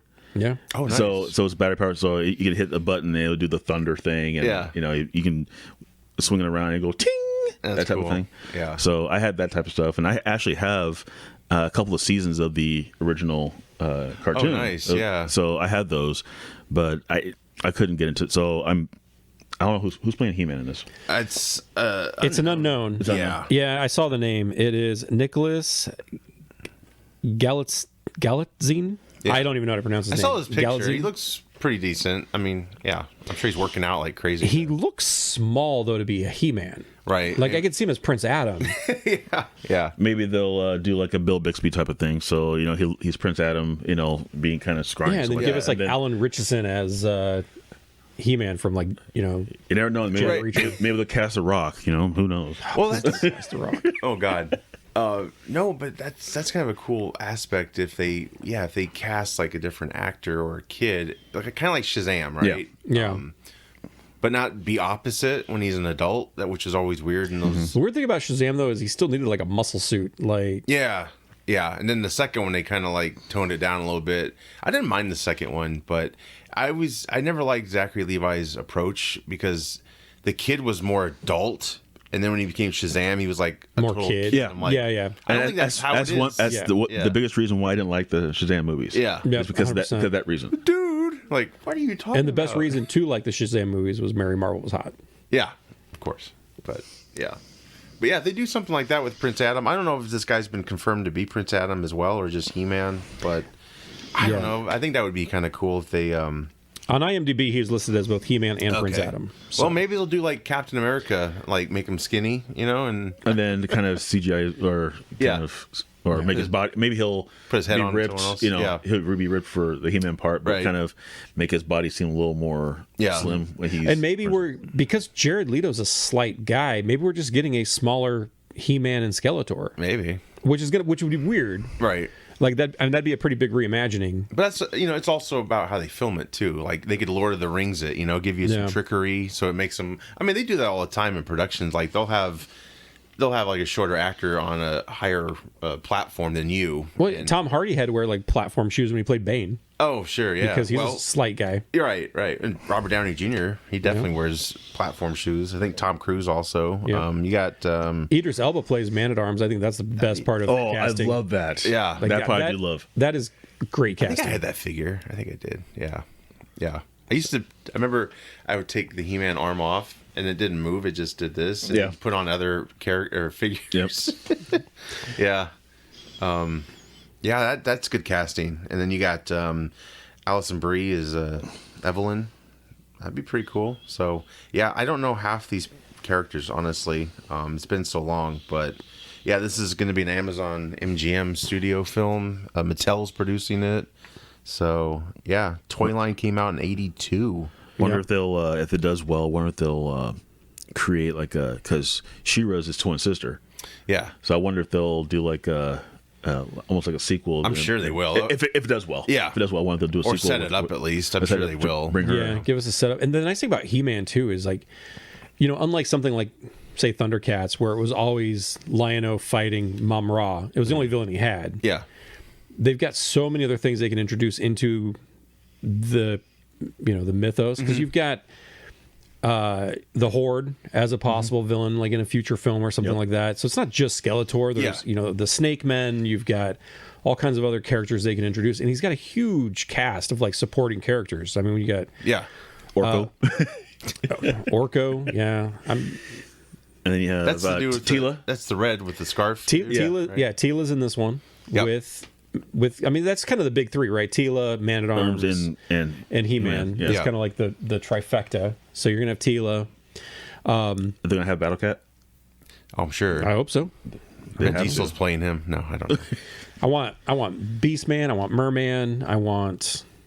It looks like Trapjaw is That's cool. listed as a cast in it. And Goatman? He was always cool. I don't know who Goatman is. I don't either. Where's Ram Man at? Remember Ram Man? Ram Man? Yeah. He was like, he had like zero articulation other than like his legs extended. So he was I like, had him. Yeah. Like extended, and then like his arm, he go like kind of. Yeah. He had like different parts to his body, and then he can make his arm like ram into something to break a door down or some type of nature. yeah. Well, now don't confuse Ram Man with Fisto, because he was a guy with a giant fist. Oh. Yeah, but Ram Man also had like he can like change parts. Was that the guy? Are you talking about the toy or the character? The character, like in the I don't remember. Okay, possibly. Right. I don't see why not. I'm kind of dating myself. I just remember the toy was like his arms were like just down at the side, and he would like just pop up. Right. Like he had a little switch on his foot, I think, in the back of his foot. Yeah, that would like extend it, like release the spring. Yeah. Yeah. That'd be cool. We'll see. I mean, it's been a long time coming for this film, honestly, and ever since what was the Masters of the Universe? That was probably 87 as well. 88. I don't know when the original. I don't think it was even 87 is when it came out. Okay. So I was 7 years old when I went to go see that in the theater. Okay. Yeah, see, I never did see it in the theater. Yeah, so we were like, what, 5, 6? So, yeah, it was... Right. Like, I didn't see it until much later, honestly, so Same. I couldn't really... Which is probably why it doesn't, like, for me, like, I'm sure I could watch the movie now and be like, this movie's fucking terrible.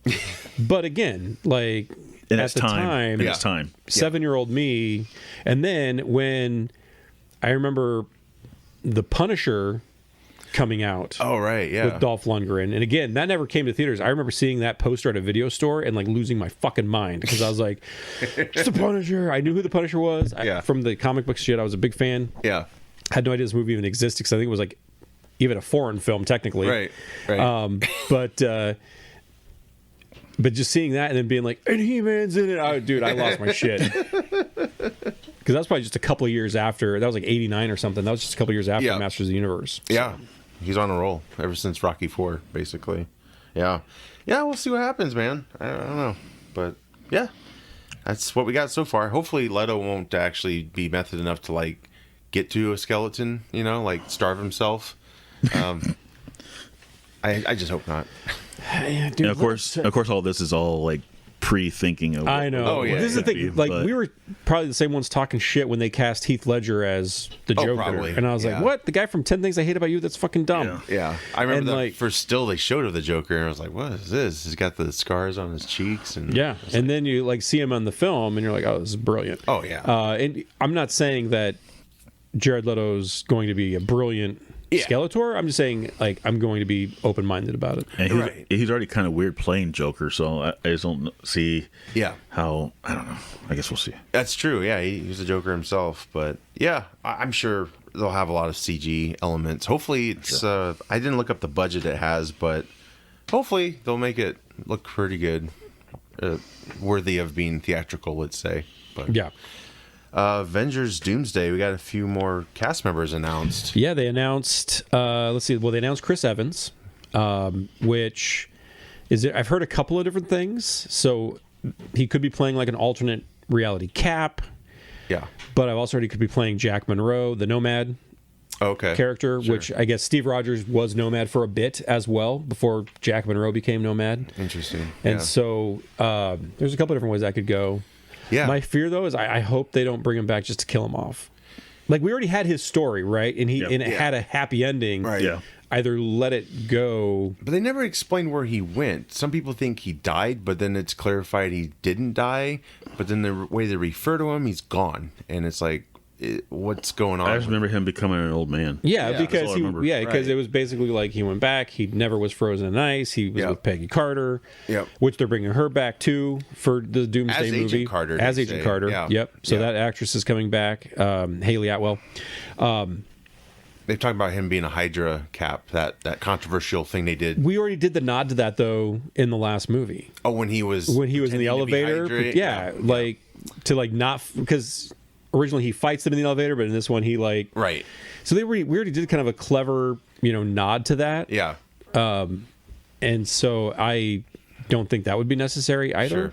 Yeah. So it'd be interesting because you got Robert Downey Jr. being Dr. Doom. Yeah. It's like, would Evans even be something close to what he was before? Would he be? We are going to have the. I don't.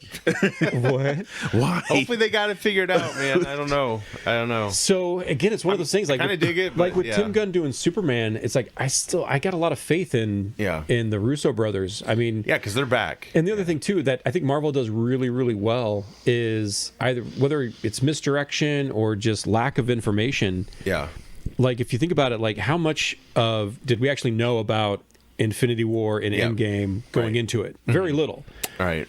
And like even when you see the trailer is only the first 20 minutes of the movie, give or take. Right. And so I think Marvel's good about that, especially when it comes to like the Avengers property, and the Russo brothers I think are good about that. Sure. So I've got a lot of faith in them in putting out a good product.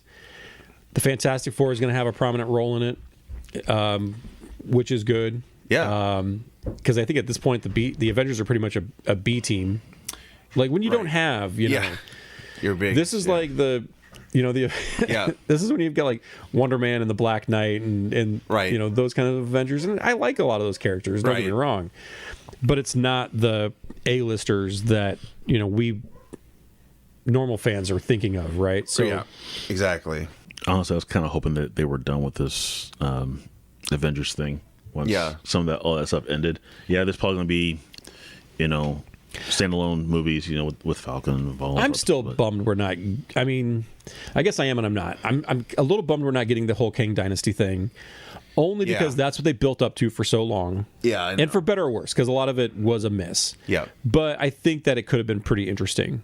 And so this sort of change in direction, I don't. They should just it's just like with Black Panther, just recast. You can But still don't use even. this person. Okay, all right. Jonathan Majors, he wasn't even charged, right? Right. Like, there's no charges against him at this point in time. yeah, Like, his reputation is ruined. Right. But for all intents and purposes, he is Right. not guilty of a crime. Yeah. Or not having been found guilty of a crime, and the point where he's not even been charged with a crime. Mm-hmm.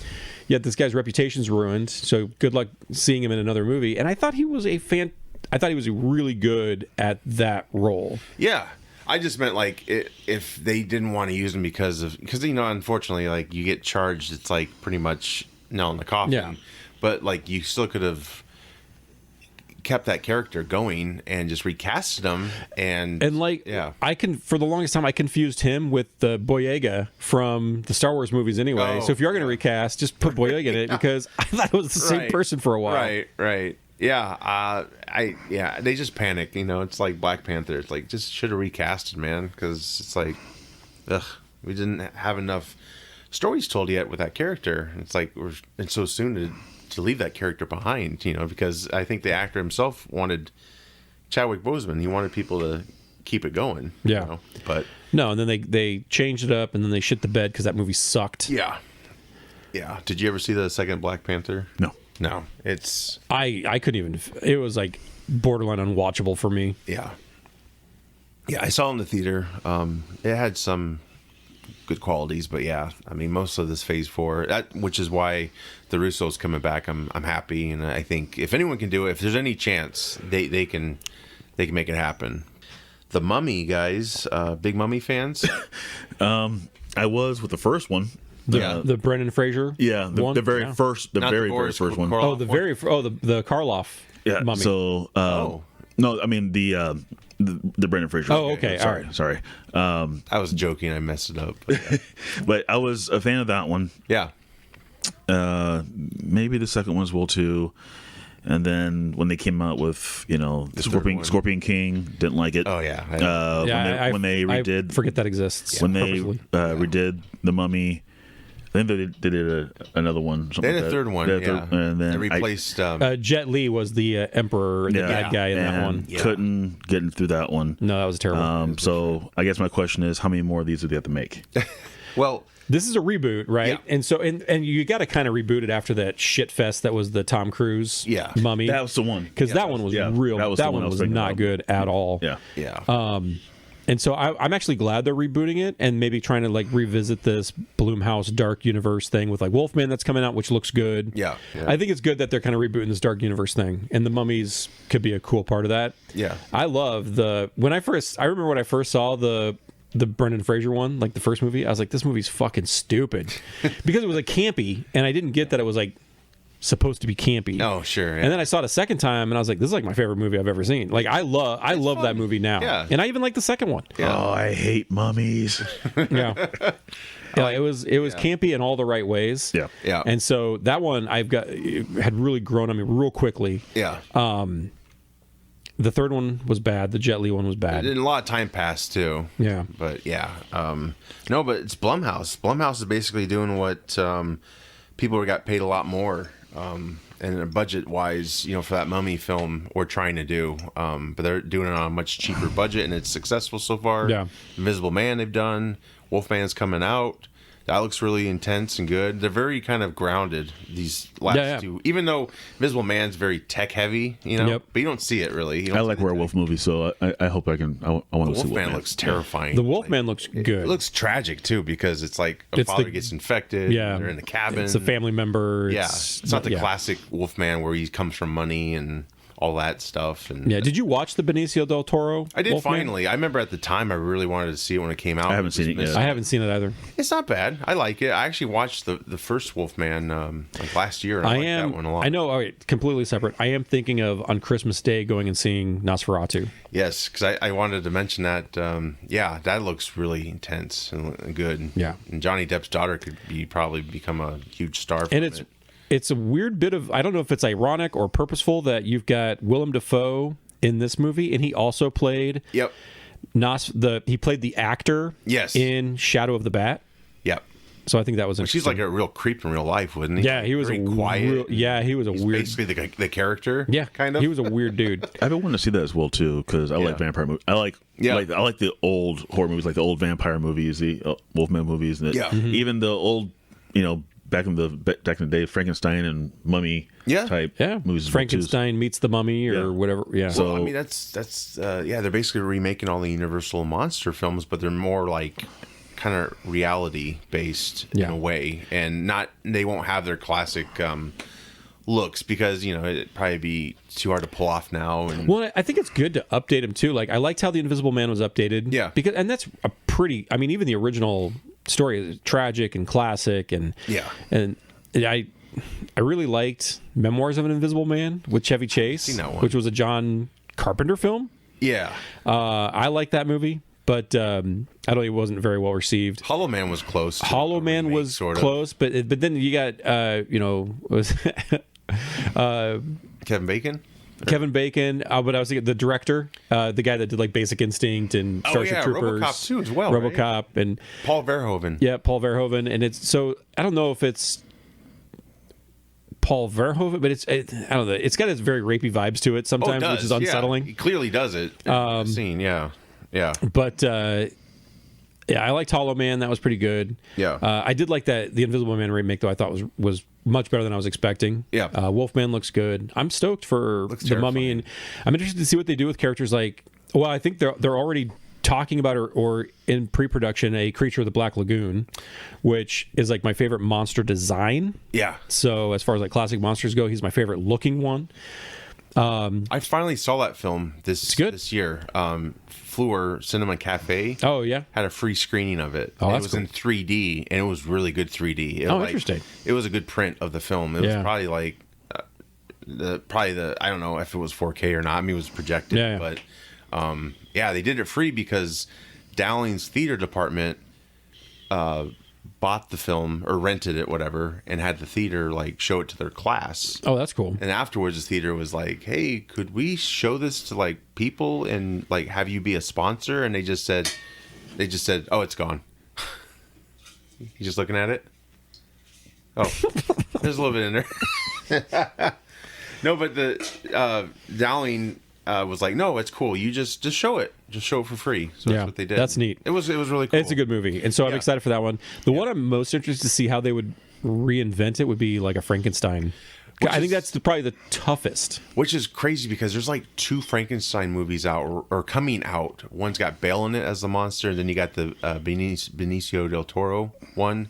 But neither of them are Blumhouse. No, they're not part of this. They're not dark universe. So I'm wondering if they'll not even maybe tackle that for a bit because it's so oversaturated. Maybe I don't know. I mean, they probably could. I mean, they do them for a low budget, so they always make profit pretty much back. The only big thing they took a risk on was that last Exorcist film because they had to buy the rights for the Exorcist, and that was a lot of money, and the payoff wasn't great because that film didn't see it. But a lot of people didn't like it. I didn't see it. Never saw it either. I don't think it had really good reviews. No. It was kind of a waste. But yeah, this will be put out by New Line Cinema. The director is Lee Cronin, who did Evil Dead Rise, which was going to be initially a streamer film, but became a theatrical. Which I liked that movie. It looked good from the previews. Yeah, I terrifying.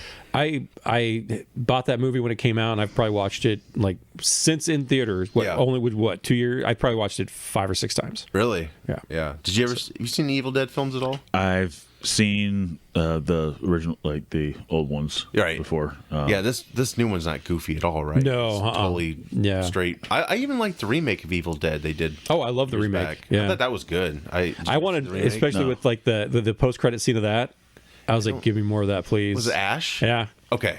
It was basically just like his silhouette. Yeah. I just remember that tree scene. That was brutal. Yeah. Like, oh god. There's a lot of movies that I've seen, like the originals from back in the 80s and maybe early 90s that I love. It's really hard for me sometimes to watch remakes or or reboot or something like that. There's sometimes where like sometimes it's good. Sometimes it's good. Like because I really liked the Thing remake, which you did? I use remake loosely because really it is a.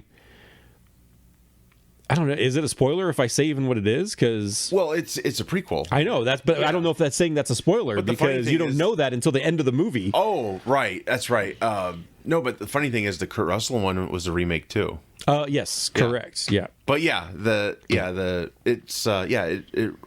it never really released as a prequel until you saw the ending of the last. Yeah, it wasn't until you don't know you think it's a remake until you get to the very last scene. Oh. And then you're like, "Oh fucking shit, this last scene is the opening scene of the first one." Yeah. Nice. Yeah. Nice tie in there. Yeah, I've heard mixed things about that Thing movie it is very much a remake in that it is very similar to the original. Right. But the fact that it is then a little bit again, the way that they tied in, I kind of won me over on that. So I love the original. I don't think you do, but I like that Friday the 13th remake they did. I took the first three movies and put them together. I saw it, but I don't remember. I liked it. I don't know. I dug it. Yeah, I think I'm pretty sure I saw it. Just like with the remake of Nightmare on Elm Street, like I saw it, but I don't remember it. As far as I'm concerned, with the one with Jackie Earle Haley as Freddy. I didn't like it. No. But they are good actor to use, but it was just too fake looking. But they're doing it again, aren't they? I think, but I don't know who. Or it's called Fred or something. Fred. Yeah, I don't know. I mean, Freddy got fingered. I wish. Yeah, that's a horror film. No, I wish Robert Englund. He still could have done it like up to like 5 or 10 years ago. He still could have came back as Freddy, but he's too old now. He says, and I believe that. But it's time. I think it's time. It sucks, but I don't know. That might be one that you just need to leave alone for a bit more. Jason, they're bringing him back. I mean, he's gonna have. There's a Camp Crystal Lake series, which seemed promising, but then they got rid of the showrunner, who was a showrunner for Hannibal, that series. Oh my god, you ever watch Hannibal? No, I want to though. I need to. The way they talk in that, like my wife and I, like will turn like the way that they talk in like kind of like a challenge of ours. We're like, can we talk like they talk in that show? Because it is so weird. I heard the cooking scenes are like really. Like fun, like it makes you want to eat. It's fun, and like the deaths are all like ridiculously over the top, and like there's no way that someone could actually ever do this in real life. Yeah, right. I know. I need to see that. And that was on NBC of all avenues to show a show like that. They gotta bring up a whole new generation of people, I guess. Yeah, right. Yeah. I don't know, but I do like what Blumhouse is doing. They're doing a great job. It's coming out April 17th, 2026. So yeah, it's going to be a bit. It'll be interesting. The director is said that he's going to give you something you've never seen before, and he's digging deep into the earth to raise something very ancient and very frightening. So I don't know if it's going to be like a period piece. Probably can't afford that. Maybe you could. Put them out in the desert. That's... Well, I like a synopsis that it's something that you've never seen before. Yeah, because you get these movies. It's a big promise. It's it's a big promise, especially when it comes to a mummy, and like we all know what mummies look like, and we kind of know. Yeah, I'm interested to see what he means by that. I wonder if they'll. They probably won't do it in black and white, but that reminds me of Nosferatu. Is that in black and white, the new one, or is it color? I don't know that it's quite black and white, but it's like almost like where they heavily saturated, or they take a lot of the color out of it, right? Perhaps kind of like pale. It's like which is the way he is. Yeah. So I heard that's going to be really scary. So I hope so. I'll go see it. I want to see it. We should go. I want to go see it. Should go. You have to keep me in the theater though, because I might be like, I gotta go to the bathroom. Hey, come back here. Well, we'll go to the store and get some Depends for you. There you go. Billy, I need another one. No excuse. It's just the credits. 28 years later. I, like Billy here, have not seen any of these films. Jonah, you're the expert here. I've seen them. They're all very good. Yeah. Fast zombies. You said they're basically our first. It was kind of the beginning of like the fast zombie thing that we then Snyder's remake of Dawn of the Dead. Yep. Yeah. Yes, and you've got Danny Boyle, who did like Train Spotting and and the first one, Sunshine. Yep. He did the first one. I think he's doing this one. He did this so it looks good. I haven't seen Train Spotting. I've never seen Train Spotting. It's terrifying. Yeah. I mean, Train Spotting is? There's a scene in that gave me nightmares. Okay. Like I won't, another one. I won't tell you what the scene is. Okay. But is when it the toilet? What? Is it the toilet? Nope. Oh, okay. Nope. But there is Never a scene seen in it. that. You watch it, and then we can talk about it. Okay. So, because it is worth a watch. Right. Because there's also parts that made me laugh. Yeah. No, I will check it out. It's been on my list for decades, actually. But yeah, this this movie looks good. I mean, again, it's haunting. we got Aaron Taylor Johnson. Yeah. That's what sold you right away, right? Yeah. I liked, and this is a third part. You had, 28 Days Later with Cillian Murphy. Mm-hmm. Is it Cillian? I think it's Killian, but Cillian? it looks like Cillian, yeah. Cillian Murphy. You have... Cillian. Yeah. You've got 28 Weeks Later with Jeremy Renner.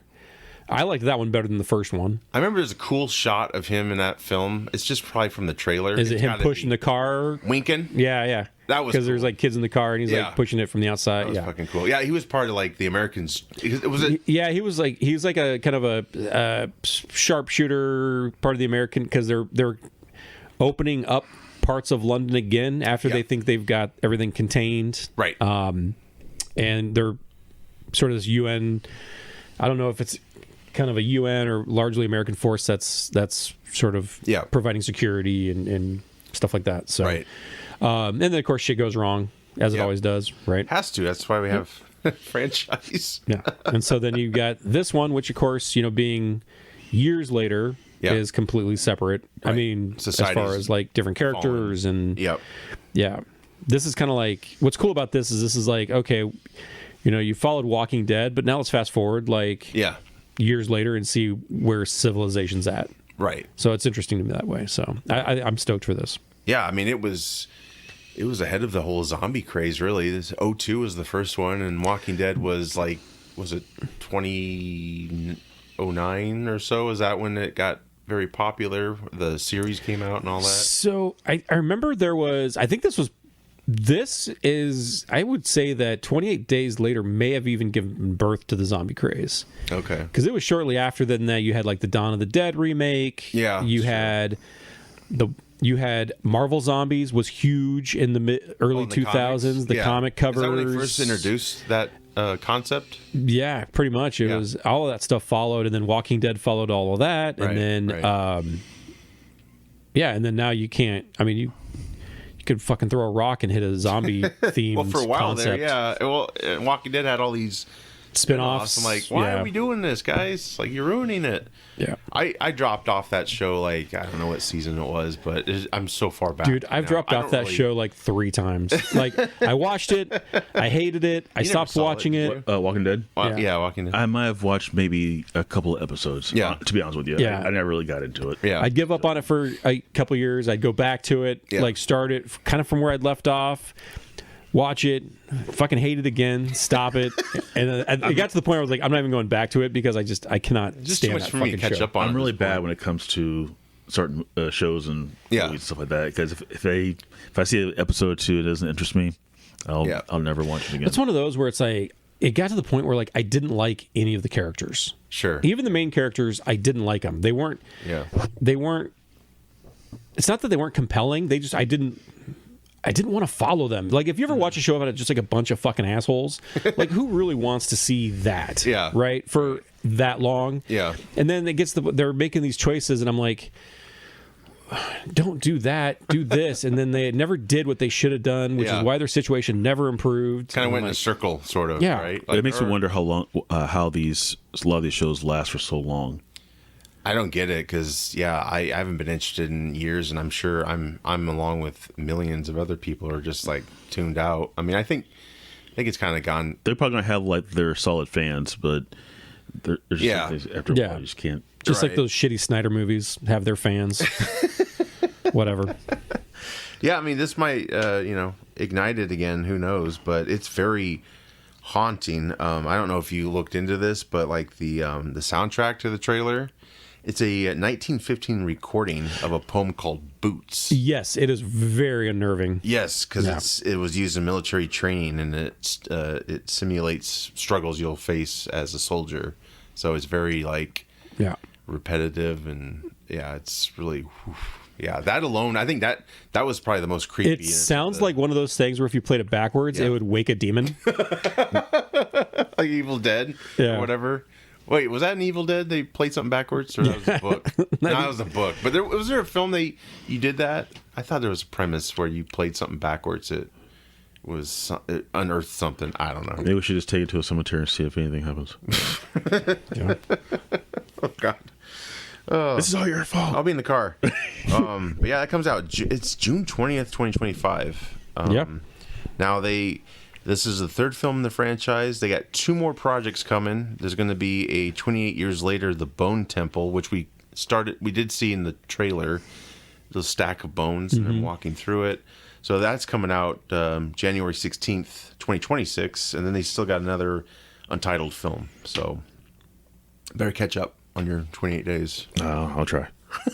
Yeah. They're worth a watch. Yeah, I need it. It's again, that's been on my list for a while. Our last big topic before we get into reviews, recommendations, Karate Kid Legends trailer, guys. I think all of us have seen. Have you seen Cobra Kai, Jonah? No, I'm not a Karate Kid okay. fan. I've watched them all. Okay. We've watched every movie. We've watched all the Cobra Kai. I'm like 2 seasons behind, I think. Yeah, on Cobra Kai. we're all caught up to where it is now. Yeah. And then of Going course- well? Is it going well? It's going well. Yeah. It's getting to a point where I'm glad that it's getting to the end. Yeah. There's only so much that you can do with it, honestly. Yeah. Yeah, like it's run its course. Yeah. And Daniel LaRusso character's been around for a while. I'm glad they did it. Yeah. Oh yeah. But Sure. but the kids are getting older, and there's only so many tournaments. There's only so many things that you can really do with it. Yeah, honestly. right. So I think with Legends coming out, and I think they brought in Jackie Chan. Yep. And From the Jaden Smith yeah. Karate Kid film. He's Mr. Han. Yeah. So I think doing this will, I guess, maybe hopefully send the Karate Kid and the Cobra Kai Yeah. thing off into the sunset. It looks like it might not even feature anything from Cobra Kai. It looks like it's self-contained. I don't know if we'll get cameos from the series actors or not, but I mean, I hope it's not totally ignored, because I don't think we would be getting this film if it wasn't for Cobra Kai. I thought that this movie was supposed to be kind of part of the Cobra Kai universe in a way. I thought anyway, but I don't. So this is a movie, not a TV show. Correct. It's It's a coming. movie, yeah. Okay.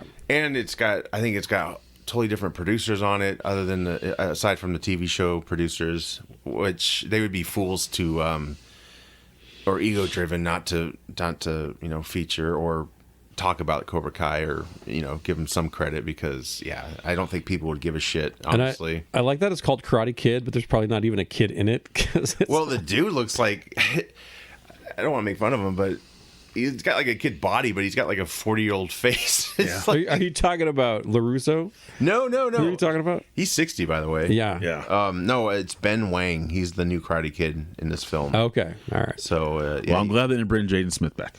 right. Yeah. Although I did like that Karate Kid movie. I did think not a lot like of people it. did. You I did didn't not like it. I I did never not saw like it. it. But it Again- wasn't really a remake. No, it wasn't a that's the remake. It was beauty just of it was a standalone Right. on its own. But I'm not a Karate Kid guy, so like I've seen the first 2 Yeah. maybe, and I couldn't I even think tell you you. would dig Cobra Kai, though, because Yeah. I think it brought a lot of like people who weren't crazy about maybe Daniel LaRusso so much. Because it's like you root for the villain from the first one, basically. Yeah. So Johnny Lawrence, but I think you should watch a few episodes of the first season. All right. Maybe I'll check it out. I think you'll dig it. they've brought. I mean, not to spoil it for you. I mean, they've pretty much brought back everyone who's been in the Karate Kid movie. And they like retconned it, like it kind of made it more believable. Did you ever see Karate Kid 3? Is that the one that takes place in another country? No, No, that's that's 2. two. Okay. 3 is like they're having their vengeance against this high school kid, and this dude comes in. I forgot. Terry Silver. Yes. And he's got this ponytail and shit, and they just go to great lengths to, like, you know, just destroy this kid. Wait, who's the ponytail person? Terry Silver. Terry Silver is the ponytail guy. Okay. He's like a billionaire. Yeah. Okay.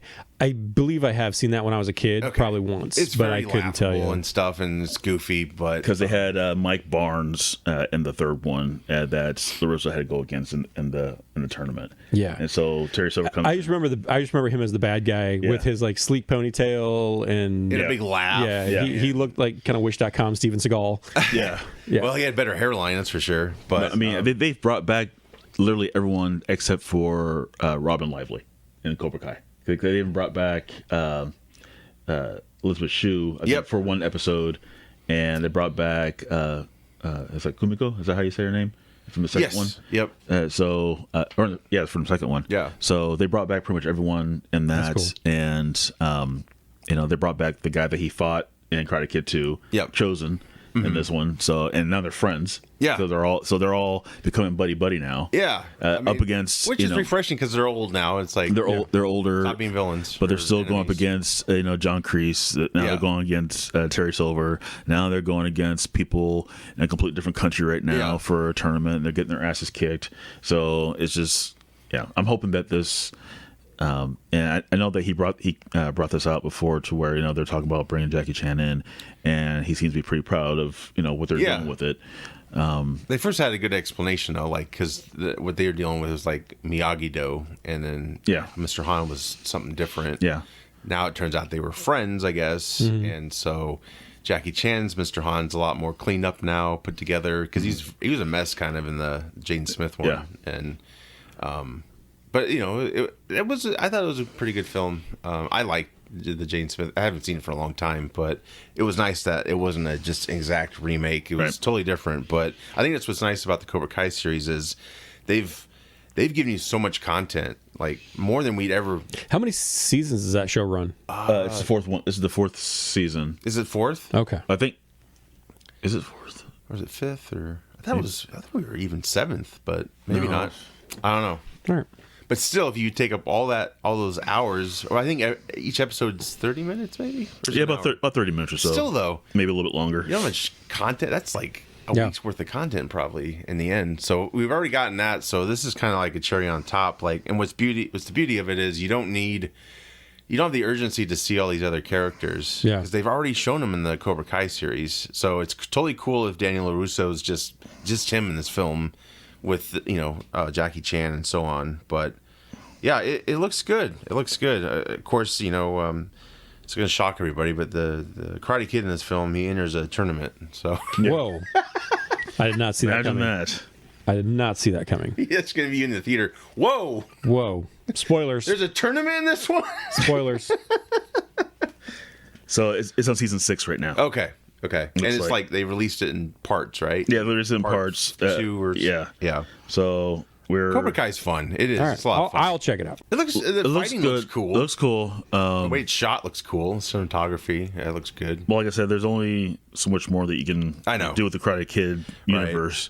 Right. So, like I said, hopefully, with Cobra Kai ending, and then with this coming out, I hope it brings everything together, or just has a good might be its own thing too. Who knows? Yeah. Because when is Cobra Kai supposed to go off? Do you know? I think right now it's on hiatus right now because they're bringing they brought this out in like different parts. Okay. So I think the next part, or I assume is the last part, won't come out. I think until sometime in the spring, maybe. Interesting. Okay. Yeah, because this film will drop May 30th. So 2025. I think it's I think it's like mid to late spring is when they're gonna bring this back. Okay. To I think for the last how many episodes it might be. So this might come out right after it ends Cobra Kai. So people won't be totally sad. Yeah. They'll have one more. Well, it probably won't have Cobra Kai much, but the kid does go to, or Jackie Chan's character goes to California to recruit Danielson. For a Karate Kid movie, I think it looks pretty good. So Probably won't be as good as the next Karate Kid, but Oh, that's the other thing too. Because I was always wondering, 'cause Yeah. they never brought back Hilary Swank, that's a huge. and she was a Miyagi student. Right. So I'm really surprised that they never. Unless it's gonna be a surprise. Because in the show, one the girl that's in there, they never showed her mother. Yeah. And her mother ended up dying. Oh. We thought that when they're talking about her mother and she went to her apartment. Yeah. I was really hoping that it was going to be Hilary Swank's Right. character, but they never showed Maybe it. she wants too much because she's. Are an you talking Oscar about from winner. Million Dollar Baby? What movie are you guys talking about? No, she was in the next Karate Kid. Hilary Swank. There's a movie called The Next Karate Kid Yes. with Hilary Swank? Yes. So it was like mid '90s or something like that, and she was. It was like their last attempt to get some yeah. money out of this sucker. Probably, and Pat Morita played Mr. Miyagi in it. Okay. But he pretty much her parents ended up dying, and so he became her guardian and started teaching her karate, and she ended up beating the shit out of a bunch of guys. Okay. That were and Michael Ironside was the leader of this pack at a high school. He was and- Brad Crease. No, I made that up. and so she ended up going against those guys and beating the shit out of them and stuff like that. And so it's basically she was like a female Daniel LaRusso. Oh, okay. All right. I never saw that. But it just didn't. It tanked. But like what's the beauty of Cobra Kai? It's bringing back everything that kind of tanked and making it, polishing it up a little bit, making it look presentable, more presentable, and Yeah. So she never went against anybody from Cobra Kai. It was a completely separate thing. Yeah. Okay. But Miyagi was in it. Yeah, So I yeah. always thought that since it's part of the Miyagi-Do Yeah. world, that I they hope would they have can brought do her back in as well something. too. Show her somehow, because God, that'd be like the final thing they could address out Yeah. of everything they brought back up. So Now let's bring back sidekicks.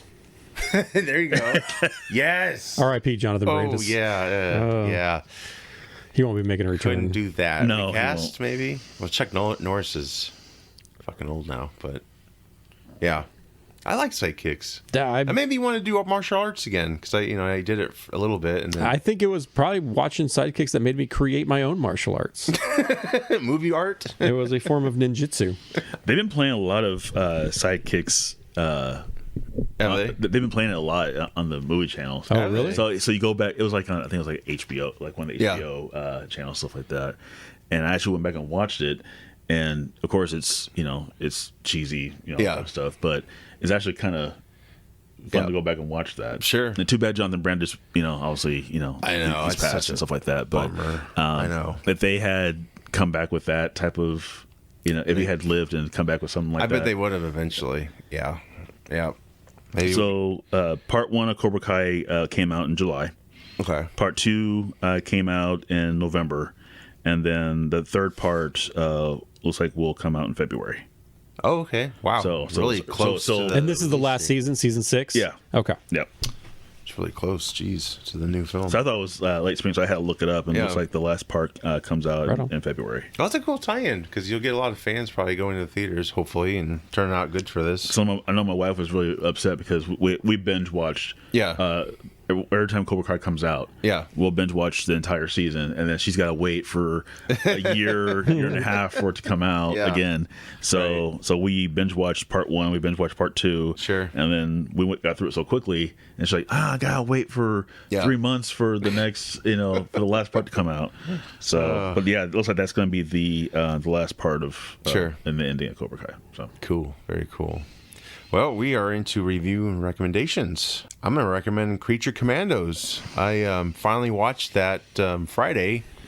Didn't plan on watching all 4 episodes, but they just go down so easily. I heard the 4th one's kind of a gut wrencher. Yeah. Yeah. It is. Yeah. I'm only on episode 1. So Okay. is this on like Netflix or Max. It's on Max. Max, Yep. it's an animated series. Are you Yes. familiar with Creature Commandos? No. So it's a DC comic, and this is very different than a lot of the kind of the DC comics. That, Oh, is it? Yeah, I mean just a different cast, Oh, because yeah. the ones I'm used to, you had like Frankenstein in the lead. Here you've got the Bride. Yep. But yeah, so basically I think kind of the fallout from the Peacemaker series is Amanda Waller's not allowed to use humans anymore as part of Task Force X. And so she basically creates a suicide-esque squad of inhuman characters. Task Force M for Monster. Yep. Led by Rick Flag's father. Yep. Who is voiced by Frank Grillo, who is fucking awesome. Yeah, and that's a weird thing is I get it because it's animation. It's another realm, if you will.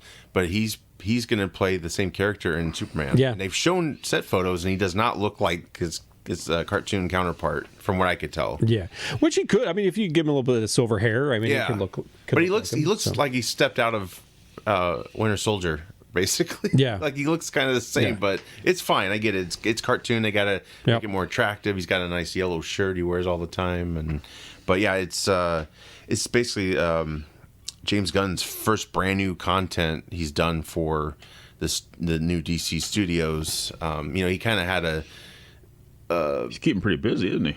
Yeah, well, I mean, when they announced him and Peter Safran taking over, they still had to release like those 4 movies or so. So they kind of had to take some credit for him, but it wasn't really from them. It was right. Yeah, so that's like their first thing they've done. And ever since Superman trailers piqued my interest, I was planning on seeing this show, but yeah, I just started watching it Friday night, and before I know, I watched all of them, and I was like, "Holy shit!" See what happens? You get into it, and you don't realize it. It's good, and it's not for kids at all. Then I guess I shouldn't be watching it. It's got nudity, language. Oh, I can't watch that. Sex. Yeah. Yeah. Everything I want in my animated Did you get series. to the princess part in the first episode? What's that? Did you get to the princess part in the first episode? Yeah. Yep. I have to check this out. I was like, holy shit. Rewind. Yeah, so it's really cool. It's got a bunch of characters like Bride of Frankenstein. You got G.I. Robot, who's like this robot made in World War II times. Which, in the comics, because he was always a part of the comics. Was he? Yeah, but he didn't talk. Oh, okay. And so in this one, he just talks nonstop about He's asking killing Nazis. Zombies. Yeah, or not zombies, Nazis. They got Weasel, who's in the Suicide Squad. And then David Harbour is Frankenstein. Yep. He's pretty good. He's pretty damn good. But yeah, this is it's a good show, man. It's not for kids, like I said, but yeah, it ties in with the Peacemaker and the Why are you Suicide watching Squad. I don't know, because my mom let me. It's like, Mom, I know I'm 42, 3, whatever. Can I watch this? You're closer to 44. Yeah. Well, you're older than me, so Womp womp. a year older, right? Yeah. Yep. I'm the youngest one in the room. Yes. Yeah, or whatever. For now, lucky you. Any other recommendations, reviews? We got Nosferatu we've talked about. I want to see that. I can't recommend it yet because I haven't seen it, but I do want to see it. I can't really say that I have a whole lot of recommendations because I haven't really been able to really sit down and actually. No, I mean, I've been watching a lot of everything in. Christmas movies. Sure. I've been watching a lot of... You got Red One to add to your list now? yeah, I've been watching a lot of Friends still. Like, I still love watch that Friends. series constantly. Yep. I've been watching a lot of... what else? Paranormal Caught on Camera, now that they've added that to Max. What is it called? Paranormal Caught on Camera. Oh, really? Yeah, so it was like a true TV show that was on like Hulu. Oh, okay. And I would watch it on that, but then they'd have like commercials, which were really fucking annoying. Yeah. And now it's on Max and no commercials. So I'm like, Really? oh, sweet. So it's like a parody of Paranormal Activity? No. It's like people submit like home videos of like paranormal, and then they've got like a kind of a. You ever watch like The World's Dumbest, where then they like the people come on and like make commentary on it? But it's but these aren't like comedians; they're like actual like paranormal investigators, and and they come on and they talk about what this could be and what that is and what they believe this to be. They try to debunk it, kind of. Is that No, they don't debunk it, which is funny because a lot of the stuff on there, I'm a huge skeptic. So I'm like, oh, that's clearly fake. Like, I like try to debunk it myself, but everyone on there is like, they're all like true believers. Yeah. Like one woman's on there, she's always like, "Oh, I've experienced this myself." Have you? You've experienced everything in the entire world? Like, shut up. Anyway, I love that show. Yeah. We're watching that. I just finished Tulsa King season 2 with Frank Grillo, and it's good. Yeah. Yeah. Well, is it Taylor? Taylor Sheridan. Yeah, it's Taylor. He does everything he does is pretty good. Really. Did you ever watch Those That Wish Me Dead? No. Dude, I fucking love that movie. I don't know what that is. So it's Angelina Jolie. Oh. She plays a smoke jumper. Oh. Okay. Yeah. Who comes across a kid that these two killers are after. Oh shit. And one of the killers is Nicholas Hoult. Speaking of, really, is he bald? Nope. Oh. But it's a Taylor Sheridan movie, and it is so good. Like, I watch the movie all the time. Yeah. Really? Yeah. Okay. I remember that thing that came out during the pandemic. It did, which is why I kind of like think like a lot of people like missed it. Yeah. And definitely recommend He it. did Sicario. Yep. I like that one. I didn't see the second one. I don't know if he had anything to do with that. I don't know if I'm assuming he did, but the second one's good. Yeah. Yeah. I like Yellowstone. I've pretty much cheated. I have not seen Yellowstone. I've cheated on like YouTube. I've watched all the clips, all the big moments. So I pretty much know everything. My wife's a big Yellowstone fan, and I started watching the first season. I didn't get very far into it. I just, for whatever reason, so I never went back to it. But I did just watch like the final episode. Yeah. And so I know how everything ends. Yeah. So I'm like, oh, all right. All right. Thanks, Kevin Costner. He's the one that ended it, basically, because he stepped away to... Yeah, and he's not even in the final season. Right. So One thing I'm going to be getting caught up on would be Squid Games. I've been watching that. So I haven't seen that one. I haven't seen that either. And they got a second first season so far? Yeah, they've got another season coming They out. have the second season coming out, so I have to go back because I missed a lot. My wife would watch a lot of it when I was trying to go to sleep or whatever. Yeah. So I need to go back and rewatch a lot of probably all the first season. Yeah. And then start the second season. So I'm going to be getting back to that. I've been watching a lot of Tubi, the Tubi app. Lately, so Wildcat. I was watching the Wildcats cartoon in preparation for our next comic book podcast recordings. Nice, so I've been rewatching some of like the oldie stuff. Sure. I'm watching What's Happening right now. Okay. Wow. From back in the old days. Holy shit. That's from the 70s? Yeah. It's been. Is that Norman Lear production? What's happening? Well, that one you're probably talking about Good Times. Oh yeah, but what's happening is it rerun? Yeah, rerun and Roger Thomas. And I never did see that show really, but I never watched it. So I'm watching. Okay.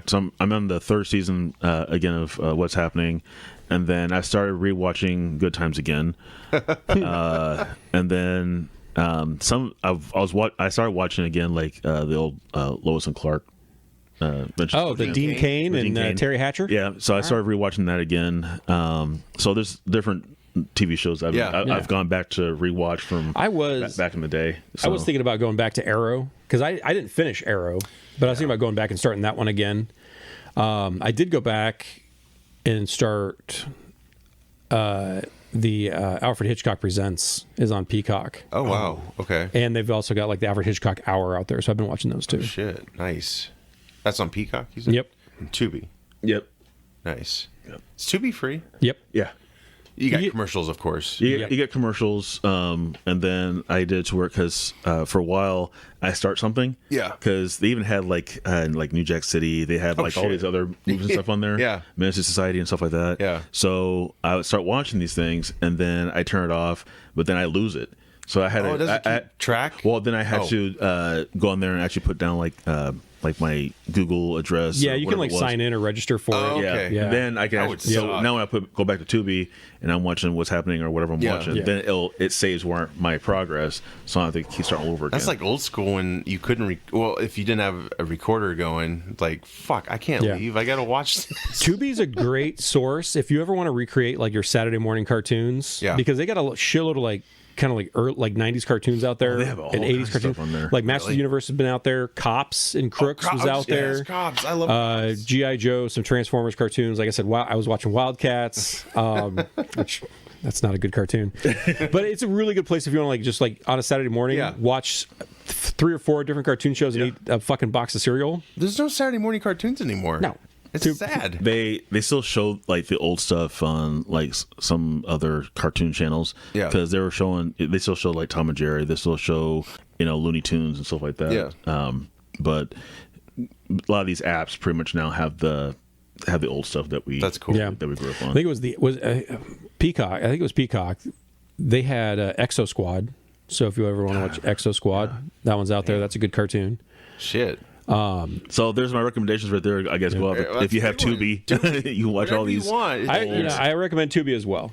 All these old TV shows and stuff like that. So nice, very nice. You know what Tubi reminds me of? Do you remember when FX first became a channel? Yeah. And it was like playing like all the cool old shit. Yep. That's what Tubi reminds me of. Is like version 1 of FX. And then they ruined it with all So crap that they have coming out. So The studio got into it. And It's like, we're a studio channel now. Oh, I remember when they had Tom Bergeron and they had the New York apartment. They actually had people they did news in the morning. FX. They did it all out of this. Oh, see, I didn't see. I never saw that. I only watched it for like. I think during the day is when they had the programming you're talking so about. It was like but in the morning they actually had Combat and like Batman and Green Hornet. Yep. Oh, I got introduced to so many shows. Mission Impossible was always out there. Like, I used to watch FX all the time for those shows. I didn't even know about Wonder Woman until that. I mean, I knew about the character, but I didn't know there was a show. Yeah. The original. Now they show these shows on mostly the what was it? Max or no? There's other channels that they show Wonder Woman and the old Superman TV show as well too. I just can't remember the name of the channel now, but it's not. You're not talking about like My Own or whatever. No, but there's another one. It's like a TV. I can't remember if it's like a TV Guide type of channel or some other Me TV. Oh, okay. I think it's Me TV. Oh, that's okay. That is the one I was thinking of. I think it's Me TV, and there's something else that they're showing a lot of these old channel or shows as well too. Nice from way back. That's cool. Yeah, there's so much programming. I know. I see those all the time. I'm like, They even started showing the Love Boat. I mean, really? The Love Boat. I like to revisit Magnum PI, the Tom Selleck one, not the remake. I never watched the remake of. I never watched the remake. I never really watched the original. I saw a couple episodes here and there. I was always more of a Knight Rider. No, I totally just lost the name of it. Airwolf. No, it was the three guys that lived on a boat and they flew a marine helicopter. Oh, I vaguely remember that. What was that called? It wasn't. What are you talking about? Yeah, it was like something and something. Was it Riptide? Maybe. Another one I used to watch all the time was Simon and Simon. Oh yeah, I love Simon and Simon. Yep. Yeah. Same universe as the Rockford Files, I think, and Simon and Magnum PI. I think. I think they all. Or what? Yeah, was Remington Steele in that universe too? I don't think so. I think Remington Steele was a different network. Oh, okay. I think. And, Jake and the Fat Man. Yeah, I remember Jake and the Fat Man. Yeah. So couldn't do that now. No. Like I said, this Jake and the. I'm not sure if I'm not sure some of these shows are being shown right now, but like I said, a lot of these shows that were on way back when or a lot of them are on Tubi, right, and stuff like that. So, and the funny thing too is a lot of those shows are so much better and more original than what we get today in terms of, because like now it's all like Chicago Fire, Chicago PD, Chicago Waste Management, FBI New Orleans, NCSI, whatever. I mean, they're just fucking. Picked up the garbage. We still watch Chicago Fire. My wife was best though. My wife loves Chicago Fire, the Chicago shows. She doesn't watch Chicago PD as much anymore, but she will watch Chicago Fire and Chicago Med or whatever you want to call it. I blame CSI for all of that because that's kind of what started that. They all whole got trend. a team now. Yeah, I'm hacking in CSI and CSI Miami, CSI New York.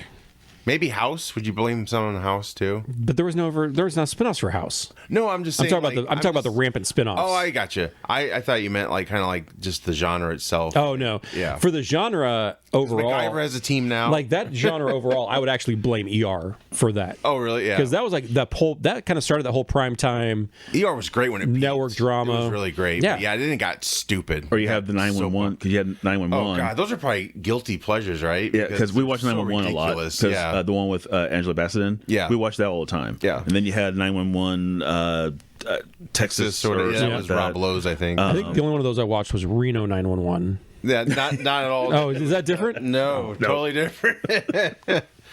Completely that gets back into better programming, probably. No. Yeah, I know CGI heavy these shows are, and just ridiculous. But nothing's like the way it used to be, and that's why I always go back to some of the old stuff. Right, Blumhouse it. Yeah. Blumhouse presents Magnum PI. There you go. So that's my recommendation right there. Rockford Files, bring them back. Yeah. I remember that. I'm Jim Rockford. Leave a message. Blah, blah, blah. It's like, and some of them that I like is because of the theme songs. Oh yeah. Oh god. Theme songs used to be like on the charts too in the old shows. Fuck. Yeah. I mean, I've watched the show so much. You're right. You know the theme songs. But the theme songs. You know, you love those. Well, the theme songs at the time were so visual. Like it induced a visual memory. Like you could like. If I was to think about Miami Vice, I can go through the sequence of the opening and the theme song. Yeah. Same with like Silk Stockings. I can hear the theme song in my head, and I can see the opening. Right. And all those shows are like that. You don't have that anymore. The old USA TV show, because Silk Stockings, I think, was on USA. Yep. Yeah. Yep. Back in the old USA days. Yeah. Up all night. Up all night. USA Gilbert Up all night. Gottfried. Yeah. And those are the things that we miss these days, because you can't recreate the ones that what we used to see all the time. Right. So when they try to, they're not as good. Not as good. Like they try to recreate Magnum PI. They try to recreate Hawaii Five-0. They tried to recreate Knight Rider. Yeah. Oh, yeah. And none of them have been any good. No. Unless you make them legacy sequels, and I think that's the only way you can make new fans and old fans. Even the legacy stuff. Yeah, I haven't seen the new Matlock yet with Kathy Bates. I've really watched good. a couple, and the thing is that, and that's part of my last name as well too, which is kind of funny. Yeah. But and she also said in the show, like the old TV show, Right, So it's it's basically a completely It's separate. not even Matlock. a remake, you could say, because it's totally new I thought character. originally it was supposed to be I thought that she That was should be like the another daughter. daughter. Yeah, I thought it was like the daughter of Ben Matlock. Yeah. But she's like, no, like the old TV show. Right. That's what I have to say as well too. She's like a con artist. She's not like humble like Ben Matlock, right? Yeah. That was his name. Yeah. He was just kind of he's Andy Griffith too. Yeah. So he wasn't going to do any of that shit. But yeah, no, it's supposed to be a really good show. Like it's tested very well. I haven't seen it yet, but I probably will. Yeah. So put that on the list too. Plugs before we go. Check us out, The Field of Geeks, wherever you podcast. We're on YouTube, fieldofgeeks.com, and pretty much all social media. We offer a variety of shows. Check those out. The Super Unknown, Field of Geeks at the Movies, which we'll probably have Craven on soon. We'll do that. Well, I'll set you down for we have already done Die Hard, so it has to be a movie you haven't seen. 28 days later. Yeah, maybe. But I'll probably be more like we probably won't be making fun of it too much. So we try to make fun of movies a little bit. Keep it interesting, or laugh at it or whatever. The Commando one, that was a fun watch. And you'd never seen that one before. I haven't. Yeah, so I was like, on his first reaction. Did you see Commando before? No. Okay. See what? Commando. Arnold Schwarzenegger. Yes. Yeah. Okay. Yeah, I did see that one. Okay. Yeah. And that's another one of those things, like in its time, it was good. Yeah. And then when you rewatch it nowadays, it's like, how did I get into that movie? But, That's what makes it fun to go back and watch. So I like the sequel. Predator is much better film. It's kind of like watching, Suburban Commando, with Hulk Hogan in it, Back in that time, it was like Suburban Commando, was that who was in that? Hulk Hogan. All right, that's right. And Christopher Lloyd, right? I think so. Yeah. Yeah, I remember his character like at a yellow light, he would stop and back up. Like, dude, just go through the intersection. But wait, that's not the one where he's from outer space, is it? Yeah, I think so. I think because he wears some kind of some kind of suit. Gray body armor. Yeah. Yeah. Okay. Boy, he did a lot of those. Those could be ones for a commentary. Yeah. Maybe if we want to put ourselves through that. Brother. We also do specials, which is like interview shows, any mobile spot shows. The latest one was with Alex Daw. You did a great job hosting that. Oh, thank you. I appreciate that. And it's been received very well. And it was fun to do. So, we'll be doing more of those. And another show, you probably can guess what I'm referring to. Number One Comics. Oh, yeah. The Number One Comics podcast, part of the Field of Geeks Network. Every week, although we're going to take the week of Christmas off because Christmas does fall on a Wednesday, so we're going to let Josh spend some time with his family, I guess, whatever. Well, that show killed the last camera I had, too. So. But a new episode weekly on Wednesdays. It is the only podcast dedicated to first issues of comic books. Yeah. So check us out on Facebook, the number one comicspodcast.com. Part of the Field of Geeks Network. So under iTunes, find it with Field of Geeks. Under YouTube, find it with Field of Geeks. Absolutely. Yeah. I'm getting quite an education from it, and anybody would who watches it, because it's like characters I never knew of. I think we haven't done a Superman yet. We have not. I mean, one, as I don't have a first copy of Action Comics number one or of Superman number one. They've rebooted him so many times, haven't they? They have. I mean, you could. I'm sure I could. I did just pick up Absolute Superman a few weeks ago. The problem is I haven't been able to finish reading it yet. It's kind of a slog for me to get through. Is it? Which I'm sure if we ever do an episode on it, we'll talk about it. Batman one is better. We'll talk about. We'll record that one here coming up. Spoilers. Yeah. Gotcha. So Absolute Batman episode will be coming up in January. Cool. Which is going to be fun to talk about because it was like the best-selling comic of 2024. It was like the biggest comic of the year. Absolute Superman was not as good. Yeah. And then I did also pick up Absolute Wonder Woman, which I liked much more than I thought I was going to. Really? So interesting. Yeah, they've kind of... Well, they're Elseworld ones, heroes, right? Yeah, it takes place in like a different DC continuity universe. Like Batman's broke; he doesn't have money, right? Yeah, he has an axe. Like his symbol comes off his chest, and he okay, decapitates people. Yeah, think like this is like So like Absolute Batman is like Jack Reacher size Batman. Okay, like he's monster. He's huge. Yeah, and he's very smart. He's very savvy technologically. He's still like at the pinnacle of like human perfection, just like the Batman we all know and love. Mm-hmm. But he doesn't have, there is no Wayne Manor. There is no Alfred Wayne Enterprises. There is an Alfred, but it's a much different take on Alfred. We'll talk about it. I actually really like Alfred in this universe. So. Is Superman? I mean, does he have powers? Superman is Superman. Again, I haven't finished even the first issue, so I'll let you know once I get through it. Gotcha. I mean, they're all the core of the characters are all there. Yeah, and they're just some minor differences that make it kind of a different universe. And one of the things we look at with the podcast is this a good jumping on point for a new reader? Mm-hmm. Like, could someone come in and just pick up this issue and be like, yeah, this is easy to follow. Yeah. I understand it, which can be hard when you've got characters that are bogged down in so much continuity. Yeah. So, anyway, I have a request maybe down the road if you guys want to do it. Steel. I would love to do Steel. That's my favorite.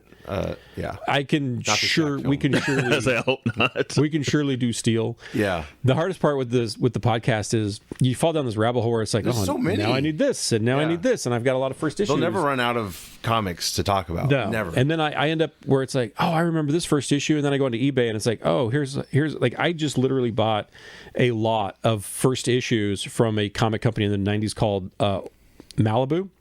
Okay. And it was part of this like Ultra Force line. Yeah. Or Ultraverse line. And so I got a bunch of those first issues coming, and then I was like, this one I actually liked this one. So then I have to go out and buy like the full fucking run of it because I'm an idiot.